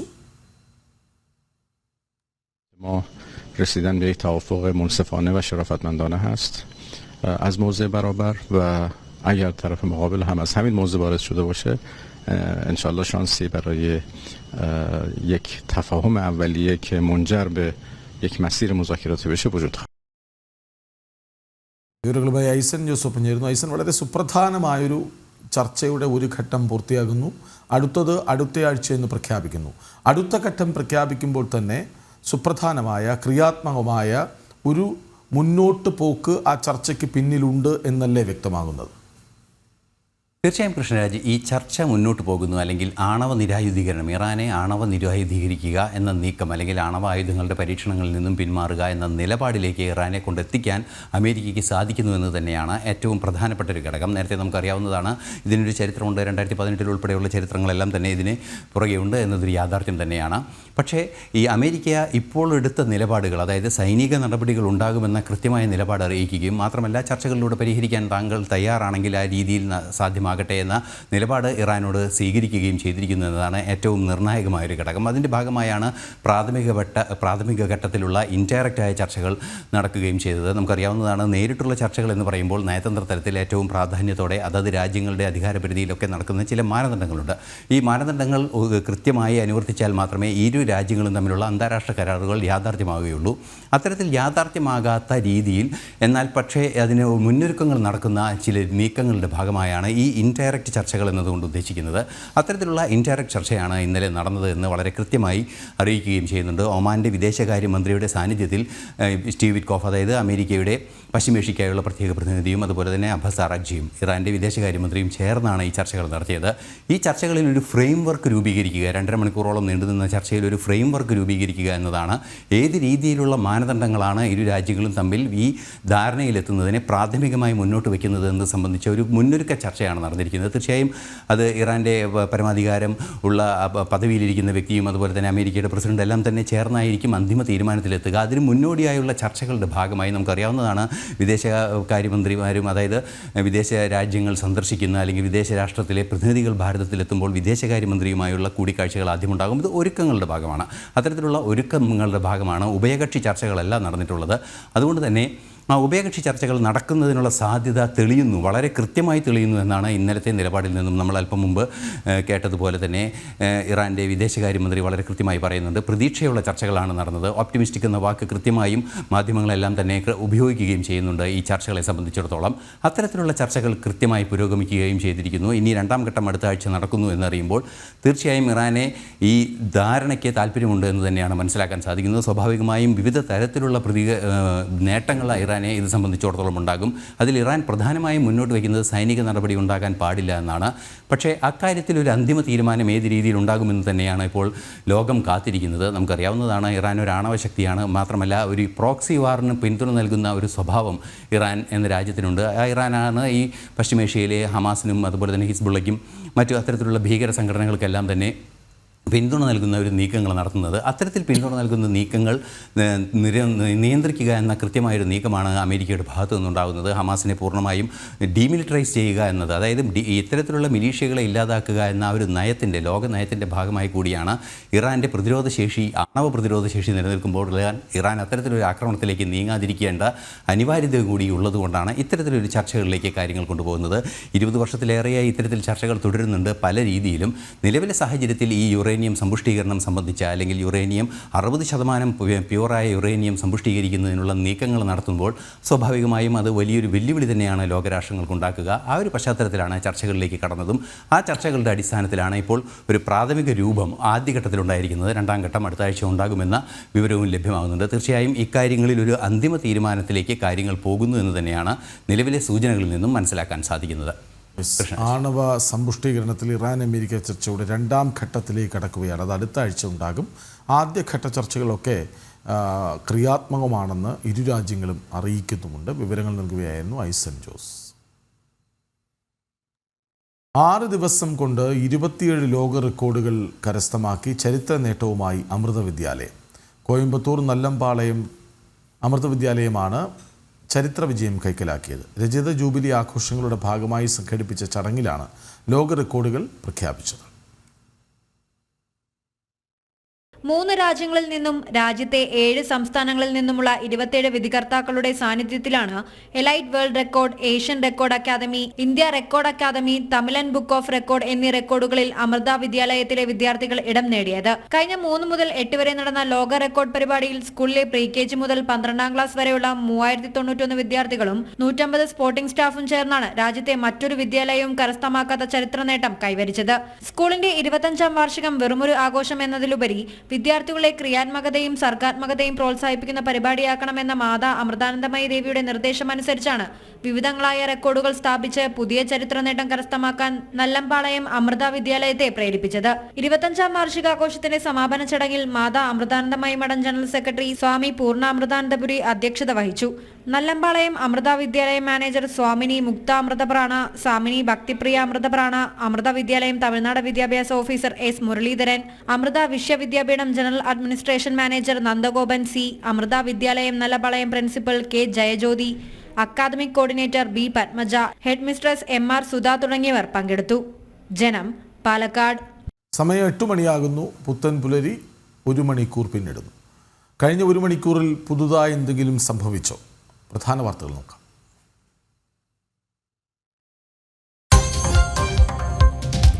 PVയുടെ PR ധൂർത്തിനൊട്ടും കുറവില്ല. പ്രാദേശിക വികസനം മാധ്യമങ്ങളിലൂടെ അറിയിക്കാൻ 2,30,00,000. താൽക്കാലിക ജീവനക്കാരുടെ ശമ്പളത്തിന് മാത്രം 2 കോടിയിലേറെ. വാർഷികാഘോഷ ധൂർത്തിന് 5,24,00,000 കൂടി. മുഖ്യമന്ത്രിയുടെ പരിവാരത്തിന് യാത്രയ്ക്കും പരസ്യത്തിനുമായി 28 കോടി വേറെ. ജനം ബ്രേക്കിംഗ്.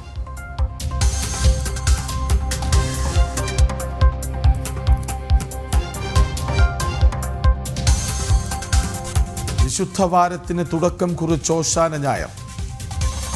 യേശുവിൻ്റെ ജെറുസലേം പ്രവേശന ഓർമ്മയിൽ വിശ്വാസികൾ. ദേവാലയങ്ങളിൽ പ്രത്യേക പ്രാർത്ഥന.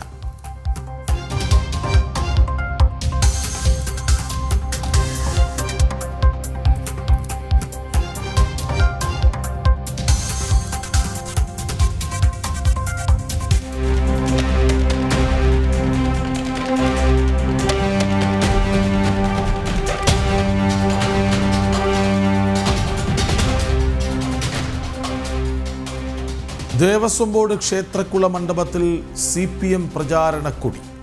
തിരുവനന്തപുരം ശ്രീവരാഹം ക്ഷേത്രഗോപുരത്തിൽ ചെഗുവേര ചെങ്കൊടി.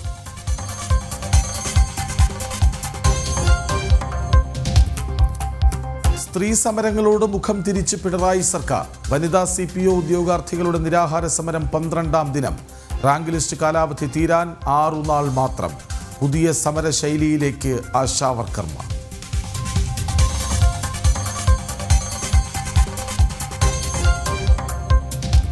ബംഗാളിലെ മുർഷിദാബാദിൽ അക്രമ പരമ്പര. വഖഫ് നിയമത്തിനെതിരായ പ്രതിഷേധ മറവിൽ കലാപം രൂക്ഷം.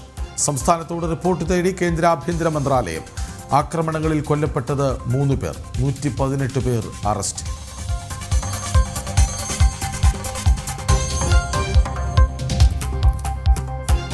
അട്ടപ്പാടി അനർട്ട് സൗരോർജ പദ്ധതിയിൽ വൻ അഴിമതി ആരോപണം. 6.5 കോടിയോളം ചെലവാക്കിയ പദ്ധതിയിലധികവും പ്രവർത്തനരഹിതം. വനവാസികൾക്ക് പണിക്കൂലി എന്ന പേരിൽ ചെലവഴിച്ച 90 ലക്ഷത്തിൽ 5 ലക്ഷം പോലും കൊടുത്തില്ലെന്നും ആക്ഷേപം.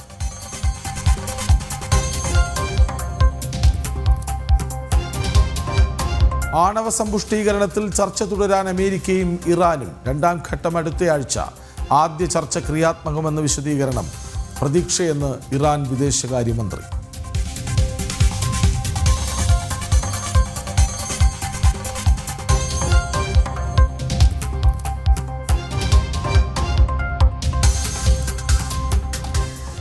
വഖഫ് നിയമത്തിനെതിരെ ബംഗാളിൽ ഇസ്ലാമിസ്റ്റുകൾ നടത്തുന്ന ആക്രമണങ്ങളിൽ കേന്ദ്ര ആഭ്യന്തര മന്ത്രാലയം സംസ്ഥാനത്തോട് റിപ്പോർട്ട് തേടി. ആക്രമണങ്ങളിൽ 3 പേർ കൊല്ലപ്പെട്ടിരുന്നു. 118 പേരെ അറസ്റ്റ് ചെയ്തു. വിവരങ്ങളുമായി ഗൗതം അനന്തനാരായണനൊപ്പം ചേരുന്നു. ഗൗതം, ഈ അക്രമ സംഭവങ്ങളുടെ കലാപങ്ങളുടെ ഒക്കെ കേന്ദ്രമായി ബംഗാൾ അതിൻ്റെ പരിസരമൊക്കെ മാറുന്നു എന്നതിൻ്റെ ഒടുവിലത്തെ ഉദാഹരണമോ ഇപ്പോൾ നടക്കുന്നത്?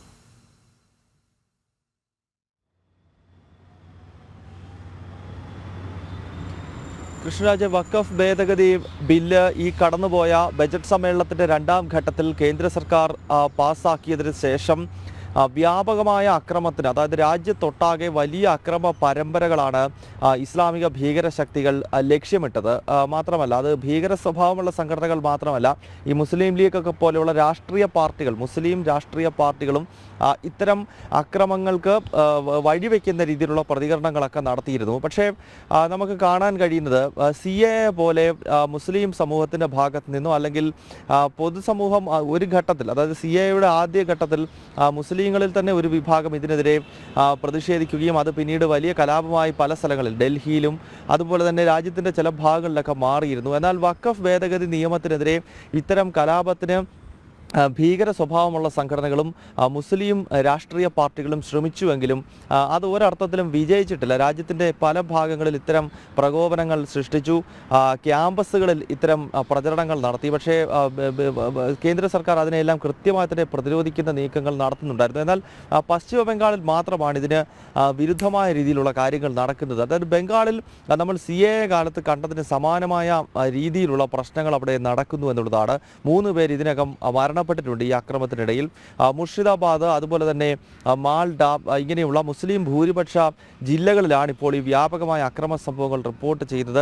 ഏതാണ്ട് 118 പേരെ അറസ്റ്റ് ചെയ്തു എന്ന് മാത്രമാണ് ബംഗാൾ സർക്കാർ വ്യക്തമാക്കുന്നത്. അതിലുപരി ഈ അക്രമം തടയുവാനോ അക്രമകാരികൾക്കെതിരെ കടുത്ത നടപടി സ്വീകരിക്കുവാനോ ബംഗാളിലെ മമതാ സർക്കാർ തയ്യാറായിട്ടുള്ളത് മാത്രമല്ല, മമതാ ബാനർജി തുടർച്ചയായി ഈ വഖഫ് ഭേദഗതി നിയമത്തിനെതിരെ പ്രഖ്യാപനങ്ങളും പ്രതികരണങ്ങളും നടത്തുകയാണ്. ഇന്നലെ തന്നെ മമത നടത്തിയ ഒരു പ്രതികരണം എന്നത് വഖഫ് നിയമം ഒരു കാരണവശാലും ബംഗാളിൽ നടപ്പാക്കാൻ അനുവദിക്കില്ല എന്നതാണ്. നേരത്തെ CAAയുടെ കാലത്തും ഇത്തരം പ്രഖ്യാപനങ്ങളൊക്കെ നടത്തി. പക്ഷേ നമുക്കറിയാം, പാർലമെൻറ്റ് പാസ്സാക്കുന്ന ഒരു നിയമം അത് രാജ്യത്തൊട്ടാകെ നടപ്പാക്കപ്പെടും. അന്ന് പിണറായി വിജയനും മമതാ ബാനർജിയും പോലുള്ള മുഖ്യമന്ത്രിമാർ ഇതേപോലത്തെ പ്രതികരണങ്ങൾ നടത്തി സ്വയം അപഹാസ്യരായ കാഴ്ച നമ്മൾ കണ്ടതാണ്. അതിന് സമാനമായി ഇപ്പോൾ വഖഫ് ഭേദഗതി നിയമവുമായി ബന്ധപ്പെട്ട് മമത പറയുന്നത് ബംഗാളിൽ നടപ്പാക്കില്ല എന്നാണ്. അപ്പോൾ ഇത്തരം പ്രതികരണം ഒരു ഭാഗത്ത് നടക്കുന്നു, മറുഭാഗത്ത് ഇസ്ലാമിസ്റ്റുകൾ വ്യാപകമായ അക്രമം നടത്തുകയാണ്. ട്രെയിനുകൾക്ക് നേരെ കല്ലെറിയുന്നു, വാഹനങ്ങൾ ആക്രമിക്കുന്നു. കഴിഞ്ഞ ദിവസം വെള്ളിയാഴ്ച നിസ്കാരത്തിന് ശേഷം പുറത്തേക്കിറങ്ങിയ ജനക്കൂട്ടം പല സ്ഥലങ്ങളിലും ക്ഷേത്രങ്ങൾ പോലും ആക്രമിച്ചു എന്നാണ് റിപ്പോർട്ടുകളിൽ നമുക്ക് കാണാൻ കഴിയുന്നത്. ഏതായാലും ബംഗാളിൽ ഈ സ്ഥിതി വളരെ മോശമായി തന്നെ തുടരുന്നു. എന്നാൽ മറ്റ് സംസ്ഥാനങ്ങളിലൊന്നും ഈ തീവ്രവാദികൾ വിചാരിച്ചതുപോലെ കാര്യങ്ങൾ നടന്നിട്ടില്ല. ചെറിയ ചെറിയ പ്രതിഷേധങ്ങൾ ഉണ്ടായതല്ലാതെ കാര്യമായ അക്രമ അക്രമ സംഭവങ്ങളോ എങ്ങും റിപ്പോർട്ട് ചെയ്തിട്ടില്ല. പക്ഷേ അതിന് വിരുദ്ധമായി ബംഗാളിൽ മാത്രം CAA കാലത്ത് കണ്ടതുപോലെയുള്ള അക്രമ സംഭവങ്ങൾ തുടരുന്നുണ്ട്. കൃഷ്ണരാജ്. ശരി. വഖഫ് നിയമത്തിനെതിരെ ബംഗാളിൽ ഇസ്ലാമിസ്റ്റുകളുടെ അക്രമം രൂക്ഷമാണ്. കേന്ദ്ര ആഭ്യന്തര മന്ത്രാലയം സംസ്ഥാനത്തോട് റിപ്പോർട്ട് തേടിയിട്ടുണ്ട്. വിവരങ്ങൾ നൽകുകയായിരുന്നു ഗൗതം അനന്തനാരായണൻ. ഗൗതം, തുടരുക. ജാലിയൻ വാലാബാഗ് സംഭവത്തെ ഇതിവൃത്തമാക്കിയ കേസരി ചാപ്റ്റർ 2 എന്ന ബോളിവുഡ് ചിത്രം ചരിത്രത്തിൻ്റെ ഓർമ്മപ്പെടുത്തൽ കൂടിയാണ്. കോൺഗ്രസ് ദേശീയ അധ്യക്ഷൻ ആയിരുന്ന ഏക മലയാളി ചേറ്റൂർ ശങ്കരൻ നായരുടെ ജീവിതം തുറന്നു കാട്ടുന്ന ചിത്രം കൂടിയായ കേസരി ചാപ്റ്റർ 2-ൽ അക്ഷയ് കുമാറും മാധവനും മുഖ്യ കഥാപാത്രങ്ങളാണ്. ഇന്ത്യൻ സ്വാതന്ത്ര്യ സമര ചരിത്രത്തെ വളച്ചൊടിച്ച് രാഷ്ട്രീയ ലാഭം കൊയ്തവരുടെ യഥാർത്ഥ മുഖം പ്രേക്ഷകർക്ക് തിരിച്ചറിയാൻ ഉതകുന്ന ഈ ചിത്രം തിയേറ്ററുകളിൽ എത്തുകയാണ്. വിവരങ്ങളുമായി ഗൗതം അനന്തനാരായണനൊപ്പം ചേരുന്നു. ഗൗതം, പറയൂ.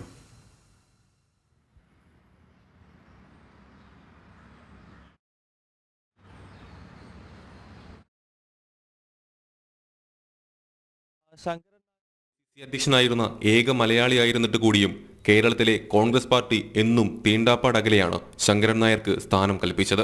മഹാത്മാഗാന്ധിയുടെ ആശയങ്ങളോട് തനിക്കുള്ള വിയോജിപ്പ് പരസ്യമാക്കുകയും പിന്നീട് ഗാന്ധി ആൻഡ് അനാർക്കി എന്ന പുസ്തകത്തിലൂടെ എതിർപ്പുകൾ തുറന്നു പറഞ്ഞെഴുതുകയും ചെയ്ത സ്വാതന്ത്ര്യ സമര സേനാനി.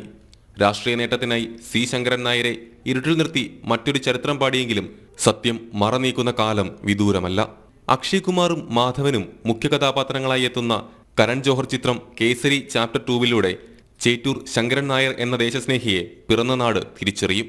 ജാലിയൻ വാലാബാഗ് കൂട്ടക്കൊലയുമായി ബന്ധപ്പെട്ട് ചേറ്റൂർ ശങ്കരൻ നായർ ബ്രിട്ടീഷ് കോടതിയിൽ നടത്തിയ നിയമ പോരാട്ടങ്ങൾ കേസരി ചാപ്റ്റർ 2 ഉൾപ്പെടുത്തിയത് പൂർവികരോടുള്ള ആദരവ് കൂടിയാണ്. 2022 നവംബറിൽ ചിത്രീകരണം ആരംഭിച്ച ചിത്രം ഈ 18-ന് തിയേറ്ററുകളിലെത്തും. ജനം, ഡൽഹി. ഗൗതം ഈ വാർത്തയുടെ വിശദാംശങ്ങളുമായി ഒപ്പം ചേരുന്നുണ്ട്.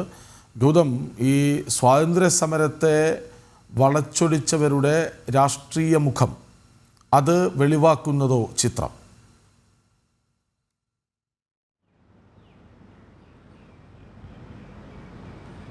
കൃഷ്ണരാജ്, ചേറ്റൂർ ശങ്കരൻ നായർ അദ്ദേഹം ഇന്ത്യൻ നാഷണൽ കോൺഗ്രസിൻ്റെ അഖിലേന്ത്യാ അധ്യക്ഷനായ മലയാളിയാണ്. പക്ഷേ അദ്ദേഹത്തെ പറ്റി കാര്യമായ പഠന വിഷയങ്ങളായോ അല്ലെങ്കിൽ അദ്ദേഹത്തെ പറ്റി കാര്യമായ എഴുത്തുകളോ ഒന്നും തന്നെ നമ്മൾ കേരളത്തിൽ കാണാറില്ല. കോൺഗ്രസിൻ്റെ നേതാക്കൾ തന്നെ അദ്ദേഹത്തെ പറ്റി നിശബ്ദത പാലിക്കുന്നുവെന്നത് നമ്മൾ പലപ്പോഴും കാണുന്നതാണ്. ജാലിയൻ വാലാബാഗ് കൂട്ടക്കൊലയ്ക്കെതിരെ അതിശക്തമായി പ്രതികരിക്കുകയും അന്ന് വൈസ്രോയിയുടെ കൗൺസിലിൽ അംഗമായിരുന്ന ഏക ഇന്ത്യക്കാരനായിരുന്നിട്ടും അദ്ദേഹം ആ സ്ഥാനം രാജിവെക്കുകയും ഒക്കെ ചെയ്ത വ്യക്തിയാണ്. മാത്രമല്ല, നിസ്സഹകരണ പ്രസ്ഥാനം ഉൾപ്പെടെ കോൺഗ്രസിൻ്റെ പല നയങ്ങളെയും അദ്ദേഹം പിന്നീട് രൂക്ഷമായ ഭാഷയിൽ വിമർശിക്കുന്ന ഒരു കാഴ്ചയുണ്ടായിരുന്നു. പ്രത്യേകിച്ച് നമുക്കറിയാം, നെഹ്റുവിൻ്റെയൊക്കെ പല സമീപനങ്ങൾക്കെതിരെ തീവ്ര ദേശീയവാദികൾ അതിശക്തമായ നിലപാട് സ്വീകരിച്ച ചരിത്രം ഇന്ത്യയുടെ സ്വാതന്ത്ര്യ സമരവുമായി ബന്ധപ്പെട്ട് നമുക്ക് കാണാൻ സാധിക്കും. അപ്പോൾ അത്തരത്തിൽ ധീരമായ നിലപാട് സ്വീകരിച്ച ഇന്ത്യൻ നാഷണൽ കോൺഗ്രസിൻ്റെ 1897 കാലത്ത് അഖിലേന്ത്യാ അധ്യക്ഷ സ്ഥാനത്ത് എത്തിയ മലയാളിയാണ് ചേറ്റൂർ ശങ്കരൻ നായർ. പക്ഷേ അദ്ദേഹത്തെ പറ്റി കോൺഗ്രസ് നേതാക്കൾ വിസ്മരിക്കുന്നു. അല്ലെങ്കിൽ കോൺഗ്രസിൻ്റെ ദേശീയ നേതാക്കൾ പോലും അദ്ദേഹത്തെ പറ്റിയുള്ള കാര്യങ്ങളൊന്നും തന്നെ എങ്ങും പറയുന്നത് നമ്മൾ കേൾക്കുന്നില്ല. ഏതായാലും ഈ സിനിമ അക്ഷയകുമാറും മാധവനും മുഖ്യ കഥാപാത്രങ്ങളാക്കുന്ന ഈ ബോളിവുഡ് സിനിമയുടെ റിലീസ് ഏപ്രിൽ മാസം 18-ാം തീയതിയാണ്. ഏതാണ്ട് ഒരാഴ്ച കഴിഞ്ഞാൽ ഈ സിനിമ റിലീസ് ചെയ്യും. ഇതിൽ ചേറ്റൂർ ശങ്കരൻ നായരുടെ ജീവിത ചരിത്രം ആസ്പദമാക്കിയും ജാലിയൻ വാലാബാഗ് കൂട്ടക്കൊലയുടെ യാഥാർത്ഥ്യം സമൂഹത്തിലേക്ക് വിവരിക്കുന്നതുമാണ് ഈ സിനിമയുടെ ഉള്ളടക്കം എന്നാണ് നമുക്ക് മനസ്സിലാക്കാൻ കഴിയുന്നത്. ഇതിനകം തന്നെ BJP ഉൾപ്പെടെയുള്ള രാഷ്ട്രീയ പാർട്ടികളും ദേശീയ പ്രസ്ഥാനങ്ങളും ഈ സിനിമയെ സ്വാഗതം ചെയ്തുകൊണ്ട് രംഗത്തെത്തിയിട്ടുണ്ട്. ഇതിന് സെൻസർ ബോർഡിൻ്റെ അനുമതി നൽകി. ഒരു കട്ടുമില്ലാതെയാണ് സെൻസർ ബോർഡ് ഈ സിനിമയ്ക്ക് അനുമതി നൽകിയിരിക്കുന്നത് എന്നതുകൂടി ഇതോടൊപ്പം കൂട്ടി വായിക്കണം. ഒപ്പം BJP IT സെല്ലിൻ്റെ മേധാവി അമിത് മാളവിയുടെ ഒരു പ്രതികരണം വളരെ ശ്രദ്ധേയമാണ്. അദ്ദേഹം ചോദിക്കുന്നത്, ഈ സിനിമ റിലീസ് ചെയ്യുന്ന ഘട്ടത്തിൽ പോലും രാഹുൽ ഗാന്ധിയും പ്രിയങ്ക ഗാന്ധിയും ഉൾപ്പെടെയുള്ള നേതാക്കൾ എന്തുകൊണ്ടാണ് ചേറ്റൂർ ശങ്കരൻ നായരെ പറ്റി ഒരു വാക്ക് പോലും പരാമർശിക്കാത്തത്? നിങ്ങൾക്ക് ഇങ്ങനെ ഒരു കോൺഗ്രസ് അധ്യക്ഷൻ, അത് മലയാളിയായ കോൺഗ്രസ് അധ്യക്ഷൻ ഉണ്ടോ എന്നതിനെപ്പറ്റി അറിയുമോ എന്നൊരു ചോദ്യം അദ്ദേഹത്തിൻ്റെ സോഷ്യൽ മീഡിയയിലൂടെ ഉന്നയിച്ചിട്ടുണ്ട്. അതിനോട് കോൺഗ്രസ് നേതാക്കളൊന്നും പ്രതികരിച്ചിട്ടില്ല. പക്ഷേ തിരുവനന്തപുരം MP ശശി തരൂർ മാത്രമാണ് ശങ്കരൻ നായരുടെ ചരിത്രം വ്യക്തമാക്കുന്ന ഈ സിനിമയെ പ്രശംസിച്ചുകൊണ്ട് രംഗത്തെത്തിയത്. അദ്ദേഹത്തിൻ്റെ ലെഗസിയും അദ്ദേഹത്തിൻ്റെ ചരിത്രവും പുതുതലമുറയിലേക്ക് എത്തേണ്ടത് അനിവാര്യമാണ് എന്നൊരു പ്രതികരണം കോൺഗ്രസിൻ്റെ മുതിർന്ന നേതാവും തിരുവനന്തപുരം MP-യുമായ ശശി തരൂർ നടത്തിയിട്ടുമുണ്ട്. കൃഷ്ണരാജ്. വിവരങ്ങൾ നൽകുകയായിരുന്നു ഗൗതം അനന്തനാരായണൻ. രാഷ്ട്രപതിക്കും ഗവർണർക്കും ബില്ലുകളിൽ തീരുമാനമെടുക്കാനുള്ള സമയപരിധി നിശ്ചയിച്ചത് പുനഃപരിശോധിക്കണമെന്ന ആവശ്യവുമായി കേന്ദ്രം സുപ്രീം കോടതിയിൽ. ആഭ്യന്തര മന്ത്രാലയം ഹർജി നൽകാനുള്ള നീക്കം ആരംഭിച്ചു. ജസ്റ്റിസുമാരായ JB പർദിവാല, R മഹാദേവൻ എന്നിവരുടെ ബെഞ്ചിലാണ് ഹർജി നൽകുക. വിവരങ്ങളുമായി ഐസൻ ജോസഫ് ചേരുന്നു. ഐസൻ പറയും. ഉള്ള ഒരു കടന്നുകയറ്റമായി തന്നെയാണ് വ്യാഖ്യാനിക്കപ്പെട്ടത്. നമുക്കറിയാവുന്നതാണ് ഇത്തരം തീരുമാനങ്ങൾ, അതായത് പ്രസിഡന്റിൻ്റെയും അതുപോലെ തന്നെ ഭരണഘടനാ പദവിയിലിരിക്കുന്ന, ഭരണഘടന വ്യവസ്ഥ ചെയ്യുന്ന പദവിയിൽ തുടരുന്ന ആ വ്യക്തികളുടെ അല്ലെങ്കിൽ ആ പദവിയിലുള്ളവരുടെ തീരുമാനങ്ങൾ, അല്ലെങ്കിൽ ഭരണഘടനാ പദവിയിലുള്ളവരുടെ തീരുമാനങ്ങളെ സംബന്ധിച്ചൊരു തീരുമാനമെടുക്കേണ്ടത്, അല്ലെങ്കിൽ അതിലൊരു വിധിന്യായം നടത്തേണ്ടത് ഭരണഘടനാ ബെഞ്ചാണ് എന്ന കൃത്യമായൊരു വാദമാണ് മുന്നോട്ട് വയ്ക്കുന്നത്. ഈ വാദം നിലനിൽക്കുന്ന ഒരു പശ്ചാത്തലത്തിലാണ് ഇത്തരത്തിലൊരു റിവിഷൻ പെറ്റീഷൻ അല്ലെങ്കിൽ ഒരു പുനഃപരിശോധനാ ഹർജിയുമായി ഇപ്പോൾ കേന്ദ്ര സർക്കാർ മുന്നോട്ട് പോകുന്നത് എന്നാണ് നമുക്ക് അറിയാൻ സാധിക്കുന്നത്. അത്തരത്തിൽ, അതായത് ഏതെങ്കിലും തരത്തിൽ ഇന്നലെ വളരെ കൃത്യമായി രാജേന്ദ്ര അർലേക്കറൊക്കെ പറഞ്ഞതുപോലെ തന്നെ നിരവധിയായ കാരണങ്ങൾ ഒരു ബില്ലിൻ്റെ മുകളിൽ തീരുമാനമെടുക്കാത്തതിനുണ്ട്. അത്തരം തീരുമാനമെടുക്കാത്ത ഒരു സാഹചര്യം നിലനിൽക്കുമ്പോൾ അത് ഭരണഘടനാ വിരുദ്ധമായ പ്രശ്നങ്ങളുണ്ടാകാം, അതുപോലെ തന്നെ മറ്റു പല ലക്ഷ്യങ്ങളോടെ, നിക്ഷിപ്ത താല്പര്യങ്ങളോടെ കൊണ്ടുവരുന്ന ബില്ലുകളാകാം. അത്തരത്തിലുള്ള പല പ്രശ്നങ്ങളും കൃത്യമായി ഗവർണറും രാഷ്ട്രപതിയും പരിശോധിക്കുന്നൊരു സാഹചര്യമുണ്ട്. അത്തരത്തിൽ പരിശോധിക്കുന്നൊരു സാഹചര്യം ഉണ്ടാകുമ്പോഴാണ് കൃത്യമായ ജനാധിപത്യപരമായ നീതിയുക്തമായ നിയമങ്ങൾ നിർമ്മിക്കപ്പെടുക എന്ന നിലപാടാണ് കേന്ദ്രത്തിനുള്ളത്. ആ ഒരു പശ്ചാത്തലത്തിലാണ് ഈ ഒരു നീക്കം ഇപ്പോൾ റിവിഷൻ പെറ്റീഷനുമായി എത്തിയിരിക്കുന്നത്. നമുക്കറിയാവുന്നതാണ് ഇത് സംബന്ധിച്ചൊരു വിധിന്യായം ഉണ്ടായത് 3 മാസത്തിനുള്ളിൽ ഏതെങ്കിലും പ്രസിഡന്റിൻ്റെ അസന്റിനോ അല്ലെങ്കിൽ ഗവർണറുടെ അംഗീകാരത്തിനോ അയച്ച ബില്ലുകളെല്ലാം തന്നെ 3 മാസത്തിനുള്ളിൽ തീരുമാനമെടുക്കണമെന്നും 3 മാസത്തിനുള്ളിൽ അത് തീരുമാനമെടുക്കാതിരിക്കുകയാണെങ്കിൽ അത് അംഗീകരിച്ചതായി കണക്കാക്കും, മറ്റു കമ്മ്യൂണിക്കേഷനൊന്നും ഇല്ലെങ്കിൽ അത് അംഗീകരിച്ചതായി കണക്കാക്കുമെന്നാണ് ഒരു തീരുമാനം. ഇത് കേവലം 2-അംഗ ബെഞ്ച് എടുക്കേണ്ട ഒരു തീരുമാനമല്ല എന്ന ഭരണഘടനാ പ്രശ്നമാണ് ഉന്നയിക്കപ്പെടുന്നത്. അതുകൊണ്ട് തന്നെ ഈ ഭരണഘടനാ പ്രശ്നം നിലനിൽക്കുന്നതിനാൽ ഈ വിഷയം പരിശോധിക്കുകയും ആ പരിശോധിച്ചതിന് ശേഷം കൃത്യമായി ഭരണഘടനാ ബെഞ്ചിന് വിടുകയോ നടപടികളിലേക്ക് നീങ്ങുകയോ ചെയ്യണമെന്നൊരു നിലപാടായിരിക്കും മിക്കവാറും കേന്ദ്രം സ്വീകരിക്കുക എന്നാണ് മനസ്സിലാക്കാൻ സാധിക്കുന്നത്. നമുക്കറിയാവുന്നതാണ് പല നിയമസഭകളും അതുപോലെ തന്നെ നേരത്തെ ഉണ്ടായിരുന്ന പല വിഷയങ്ങളിലെല്ലാം തന്നെ ചില നിക്ഷിപ്ത താല്പര്യങ്ങൾക്ക് വേണ്ടി ചില നിയമനിർമ്മാണങ്ങൾ നടത്തിയിരുന്നു. അത്തരം നിർമ്മാണങ്ങളെല്ലാം തന്നെ നിയന്ത്രിക്കാൻ സാധിച്ചത് ഗവർണർമാരുടെയും അതുപോലെ തന്നെ രാഷ്ട്രപതിയുടെയും ഇടപെടലിൻ്റെ അടിസ്ഥാനത്തിലാണ്. അത് പലതരത്തിലുള്ള വീറ്റോകളുണ്ട്, ആബ്സലൂട്ട് വീറ്റോ ഉണ്ട്, സസ്പെൻസ് വീറ്റോ ഉണ്ട്, അതുപോലെ തന്നെ പോക്കറ്റ് വീറ്റോ, അത് വിവിധങ്ങളായ വീറ്റോകളുണ്ട്. അത്തരത്തിലുള്ള വീറ്റോകളിലൂടെ ഈ നിയമത്തെ കൃത്യമായി നടപ്പാക്കുന്നതിന് അല്ലെങ്കിൽ കൃത്യമായി അതിനെ നിർമ്മിക്കുന്നതിന് വേണ്ടിയുള്ള ഇടപെടൽ നടത്താനുള്ള ഒരു അധികാരം രാഷ്ട്രപതിക്കും അതുപോലെ തന്നെ ഗവർണർക്കും ഉണ്ടായിരുന്നത് ഭരണഘടനാപരമായി തന്നെ നിലനിൽക്കുന്ന ഒരു സാഹചര്യമാണ്. ഭരണഘടനയുടെ അംഗീകാരമുള്ള ഒരു സംവിധാനത്തിനെ ഭരണഘടനാ ബെഞ്ച് തീരുമാനമെടുക്കാതെ മറ്റേതെങ്കിലും ഒരു ബെഞ്ച് തീരുമാനമെടുക്കുമ്പോൾ അത് ഭരണഘടനാപരമായി കൃത്യതയില്ലാത്ത അല്ലെങ്കിൽ ചോദ്യം ചെയ്യപ്പെടുന്നൊരു വിഷയമായി മാറുമെന്നാണ് കേന്ദ്ര സർക്കാരിൻ്റെ ഒരു വാദം. തീർച്ചയായും 2-3 വിഷയങ്ങളുണ്ട്. ഇതിൻ്റെ രാഷ്ട്രീയ വശങ്ങളുണ്ട്, അതുപോലെ തന്നെ നിയമപരമായ വശങ്ങളുമുണ്ട്. രാഷ്ട്രീയ വശം എന്ന് പറയുന്നത് ഒരു നിക്ഷിപ്ത താല്പര്യങ്ങൾക്ക് വേണ്ടി, അത് ഭൂമിയുടെ പുനരധിവാസമായിരിക്കാം, അത്തരത്തിലുള്ള വിവിധങ്ങളായ വിഷയങ്ങളിൽ ചില നീക്കങ്ങൾ നടത്തി ഇത്തരത്തിൽ ചില വ്യവസ്ഥാപിത സംവിധാനങ്ങൾ, ഭരണഘടനയുടെ അടിസ്ഥാന തത്വങ്ങൾ വിഭാവനം ചെയ്യുന്ന തത്വങ്ങൾക്ക് വിരുദ്ധമായ നിയമങ്ങൾ നിർമ്മിക്കാനുള്ളൊരു നീക്കം നടത്തുമ്പോഴാണ് ഗവർണർമാരുടെ ഇടയിൽ നിന്നെല്ലാം തന്നെ ഇത്തരത്തിലുള്ളൊരു പ്രതികരണം ഉണ്ടാകുന്നത്. ആ ഒരു സാഹചര്യത്തിൽ അത്തരം പ്രശ്നങ്ങളിൽ ഏത് രീതിയിൽ ഇടപെടൽ വേണമെന്നത് സംബന്ധിച്ച് വ്യക്തമാക്കാത്തൊരു വിധിയാണ് വന്നിരിക്കുന്നത്. അതുകൊണ്ട് തന്നെ 3 മാസത്തിനുള്ളിൽ അനുമതി നൽകിയില്ലെങ്കിൽ, 3 മാസത്തിനുള്ളിൽ മറ്റ് കമ്മ്യൂണിക്കേഷൻ ഇല്ലെങ്കിൽ സ്വാഭാവികമായും അത് നടപ്പാകും, അല്ലെങ്കിൽ ആ ബില്ല് പാസ്സായതായി കണക്കാക്കുമെന്ന സുപ്രീം കോടതിയുടെ തീരുമാനത്തെ കൃത്യമായും റിവിഷൻ പെറ്റീഷനോട് ചോദ്യം ചെയ്ത് തുടർ നടപടിയിലേക്ക് നീങ്ങുക എന്ന ലക്ഷ്യമാണ് കേന്ദ്ര സർക്കാർ ഉദ്ദേശിക്കുന്നതെന്നാണ് ഈ പ്രാഥമിക സൂചനയിൽ നിന്നെല്ലാം തന്നെ നമുക്ക് മനസ്സിലാക്കാൻ സാധിക്കുന്നത്. കൃഷ്ണരാജ്. രാഷ്ട്രപതിക്കും ഗവർണർക്കും ബില്ലുകളിൽ തീരുമാനമെടുക്കാനുള്ള സമയപരിധി നിശ്ചയിച്ചത് പുനഃപരിശോധിക്കണമെന്ന ആവശ്യവുമായി കേന്ദ്രം സുപ്രീം കോടതിയിലെത്തുന്നു. വിവരങ്ങൾ നൽകുകയായിരുന്നു ഐസൻ ജോസ്. മുംബൈ ഭീകരാക്രമണ കേസിൽ പ്രതി തഹാവൂർ റാണയെ ചോദ്യം ചെയ്യുന്നത് തുടർന്ന് NIA. സംഭവത്തിൽ അധോലോക നായകൻ ദാവൂദ് ഇബ്രാഹിമിൻ്റെ പങ്കിനെക്കുറിച്ചും റാണയിൽ നിന്ന് NIA ഉത്തരം തേടി. ദുബായിൽ വെച്ച് ഗൂഢാലോചന നടന്നുവെന്ന് റാണ ചോദ്യം ചെയ്യലിൽ സമ്മതിച്ചു എന്നാണ് സൂചന. ഇന്ത്യ തേടുന്ന കൊടും ഭീകരൻ സജിത് മിറുമായുള്ള അടുത്ത ബന്ധവും റാണ സമ്മതിച്ചിട്ടുണ്ട്. വിവരങ്ങളുമായി ഗൗതം അനന്തനാരായണൻ ഇപ്പോൾ ചേരുന്നു. ഗൗതം, കൂടുതൽ വെളിപ്പെടുത്തലുകൾ, കുറ്റസമ്മതം ഒക്കെ ഉണ്ടാകുന്നുണ്ട് അല്ലേ?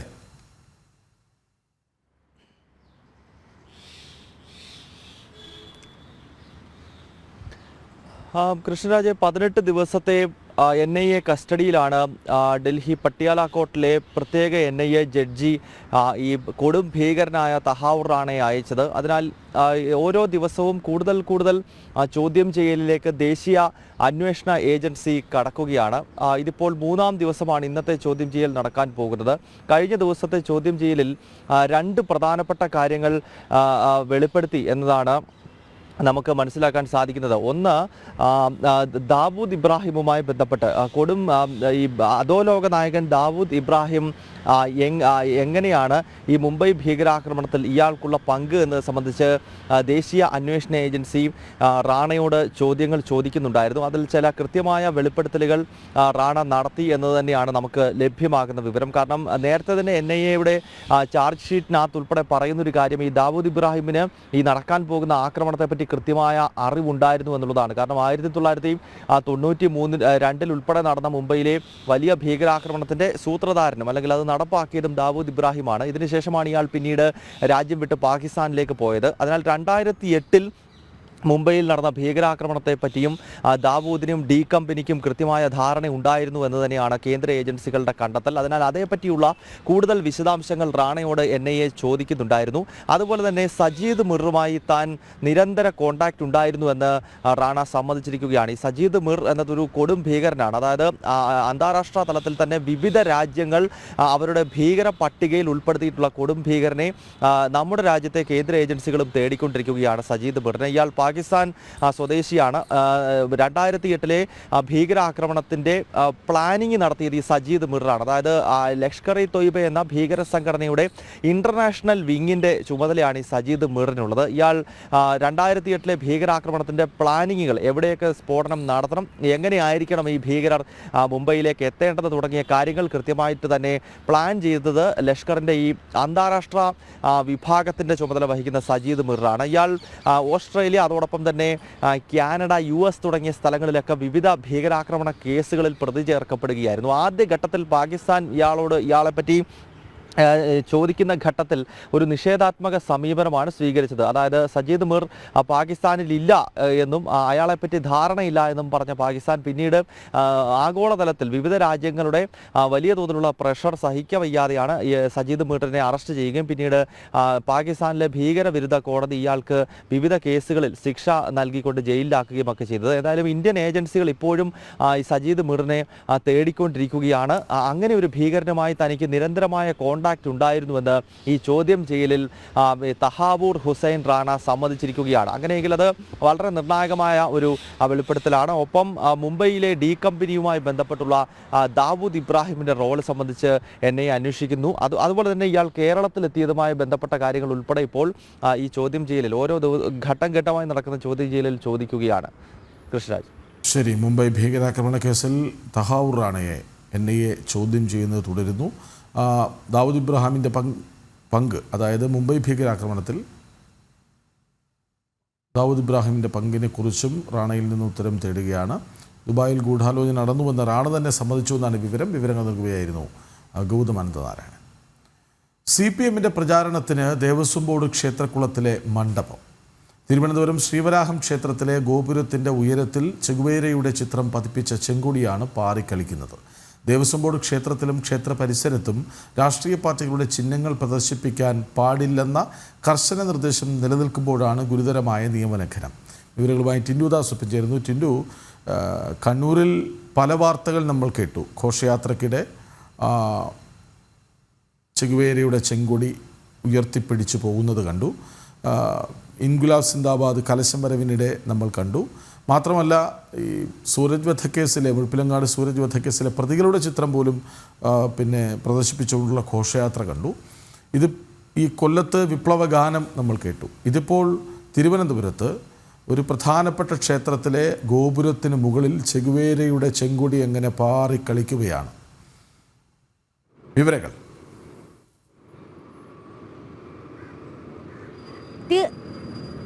തീർച്ചയായിട്ടും കൃഷ്ണരാജ് സൂചിപ്പിച്ചതുപോലെ തന്നെയാണ് വിവിധ ക്ഷേത്രങ്ങളിൽ, വിവിധ ക്ഷേത്രാങ്കണങ്ങളിൽ ഈ പാർട്ടി ചിഹ്നങ്ങളും ചുവന്ന ചെങ്കൊടിയൊക്കെ അങ്ങനെ പാറിക്കളിക്കുന്ന കാഴ്ച തന്നെയാണ് കാണാൻ സാധിക്കുന്നത്. ഹൈക്കോടതിയുടെ കർശന നിർദ്ദേശം നിലനിൽക്കുകയാണ്. കാരണം നമുക്കറിയാം, കൊല്ലം കടയ്ക്കൽ ദേവീക്ഷേത്രത്തിലെ ഉത്സവത്തോടനുബന്ധിച്ച് വിപ്ലവഗാനം അവതരിപ്പിച്ച സംഭവത്തിൽ ഹൈക്കോടതിയുടെ ഭാഗത്തു നിന്നും അതിരൂക്ഷ വിമർശനമാണ് സംസ്ഥാന സർക്കാരും ദേവസ്വം ബോർഡും ഏൽക്കേണ്ടി വന്നത്. അതിന് പിന്നാലെയാണ് ഇത്തരത്തിലൊരു ഗുരുതരമായിട്ടുള്ളൊരു നിയമലംഘനമെന്ന് തന്നെ പറയാം. ഇത്തരത്തിലൊരു ഗുരുതരമായിട്ടുള്ളൊരു നിയമലംഘനം തിരുവനന്തപുരത്ത് നഗരഹൃദയത്തിൽ ശ്രീപത്മനാഭസ്വാമി ക്ഷേത്രത്തിൽ നിന്നും ഏതാനും ഒരു കിലോമീറ്റർ മാറിയുള്ള ശ്രീവരാഹം ക്ഷേത്രത്തിന്റെ ക്ഷേത്രകുളത്തിലെ മണ്ഡപത്തിൽ കാണാൻ സാധിക്കുന്നത്.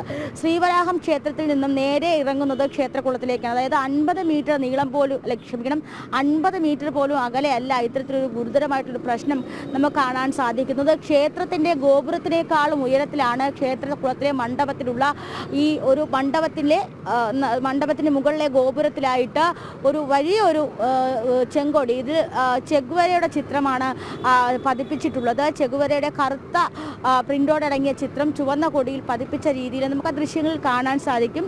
അത്തരത്തിൽ ആ ക്ഷേത്രകുളത്തിന്റെ ഒത്ത നടുക്ക് അല്ലെങ്കിൽ ആ മണ്ഡപത്തിന്റെ ഏറ്റവും മുകളിലായിട്ട് ഈ കൊടി സ്ഥാപിച്ചിട്ടുള്ളത്. ഏറ്റവും പ്രധാനമായിട്ടുള്ള പ്രശ്നമെന്ന് പറയുന്നത് ശ്രീവരാഹം ക്ഷേത്രത്തിനും അതോടൊപ്പം ഈ ശ്രീവരാഹം ക്ഷേത്രത്തിന് ഈ കുളത്തിന്റെ അപ്പുറത്തെ സൈഡിലായിട്ട് ഒരു ഗണപതി ക്ഷേത്രവുമുണ്ട്. അപ്പോൾ ഈ രണ്ട് ക്ഷേത്രങ്ങളുടെയും നടുവിലായിട്ട്, ഈ രണ്ട് ക്ഷേത്രങ്ങളുടെയും ഗോപുരങ്ങളുടെ മുകളിലായിട്ടാണ് ഇത്തരത്തിലൊരു കൊടി സ്ഥാപിച്ചിട്ടുള്ളത്. ഏറ്റവും പ്രധാനപ്പെട്ട കാര്യം, ശ്രീവരാഹം ക്ഷേത്രം എന്ന് പറയുന്നത് ദേവസ്വം ബോർഡിന് കീഴിൽ വരുന്നൊരു ക്ഷേത്രമാണ്. ഇവിടുത്തെ ഉപദേശക സമിതി എന്ന് പറയുന്നത് ഈ CPM അനുകൂലികളായിട്ടുള്ള ആളുകളാണ് ഇവിടുത്തെ ഉപദേശക സമിതി. ഈ ഉപദേശക സമിതിയിൽ ഒരുപാട് തർക്കങ്ങളൊക്കെ നിലനിൽക്കുന്നുണ്ട്. ഈ തർക്കങ്ങളുമായിട്ടൊക്കെ ബന്ധപ്പെട്ട ഓംബുഡ്സ്മാനും മറ്റുമൊക്കെ ഇത്തരത്തിൽ ഈ ഭരണസമിതി അല്ലെങ്കിൽ ഇത്തരത്തിൽ ഉപദേശക സമിതിയോട് ഈ വിശദ വിവരങ്ങളൊക്കെ തേടിയിട്ടുണ്ട്. അപ്പോൾ ആ ഉപദേശക സമിതിയുടെയൊക്കെ അറിവോടുകൂടിയാണോ ഇത്തരത്തിലുള്ളൊരു ഈ ഗുരുതരമായിട്ടുള്ളൊരു കുറ്റം നടന്നിട്ടുള്ള, അല്ലെങ്കിൽ ഇത്തരത്തിലുള്ള ഗുരുതരമായിട്ടുള്ള നിയമലംഘനം നടന്നിട്ടുള്ളത് എന്നാണ് നമ്മൾ അറിയേണ്ടത്. നമ്മളിന്നലെ അവിടെ ദൃശ്യങ്ങൾ എടുക്കാൻ പോകുന്ന സമയത്തും ഇത്തരത്തിൽ CPM അനുകൂലികളായിട്ടുള്ള ആളുകൾ എപ്പോഴും ഈ ക്ഷേത്രത്തിലും ക്ഷേത്ര പരിസരത്തും ഒക്കെ കറങ്ങി തിരിയുന്നവരാണ്. അപ്പോൾ നമുക്ക് പോയൊരു അല്ലെങ്കിൽ അത്രയും ഉറപ്പോട് കൂടി പോയൊരു ദൃശ്യങ്ങൾ എടുക്കാനോ ഒന്നും കഴിയുന്ന സാഹചര്യമില്ല. എന്നാലും അവിടെ നടക്കുന്നത് ഇത്തരത്തിലുള്ള ഒരു ഗുരുതരമായിട്ടുള്ള നിയമലംഘനം തന്നെയാണ്.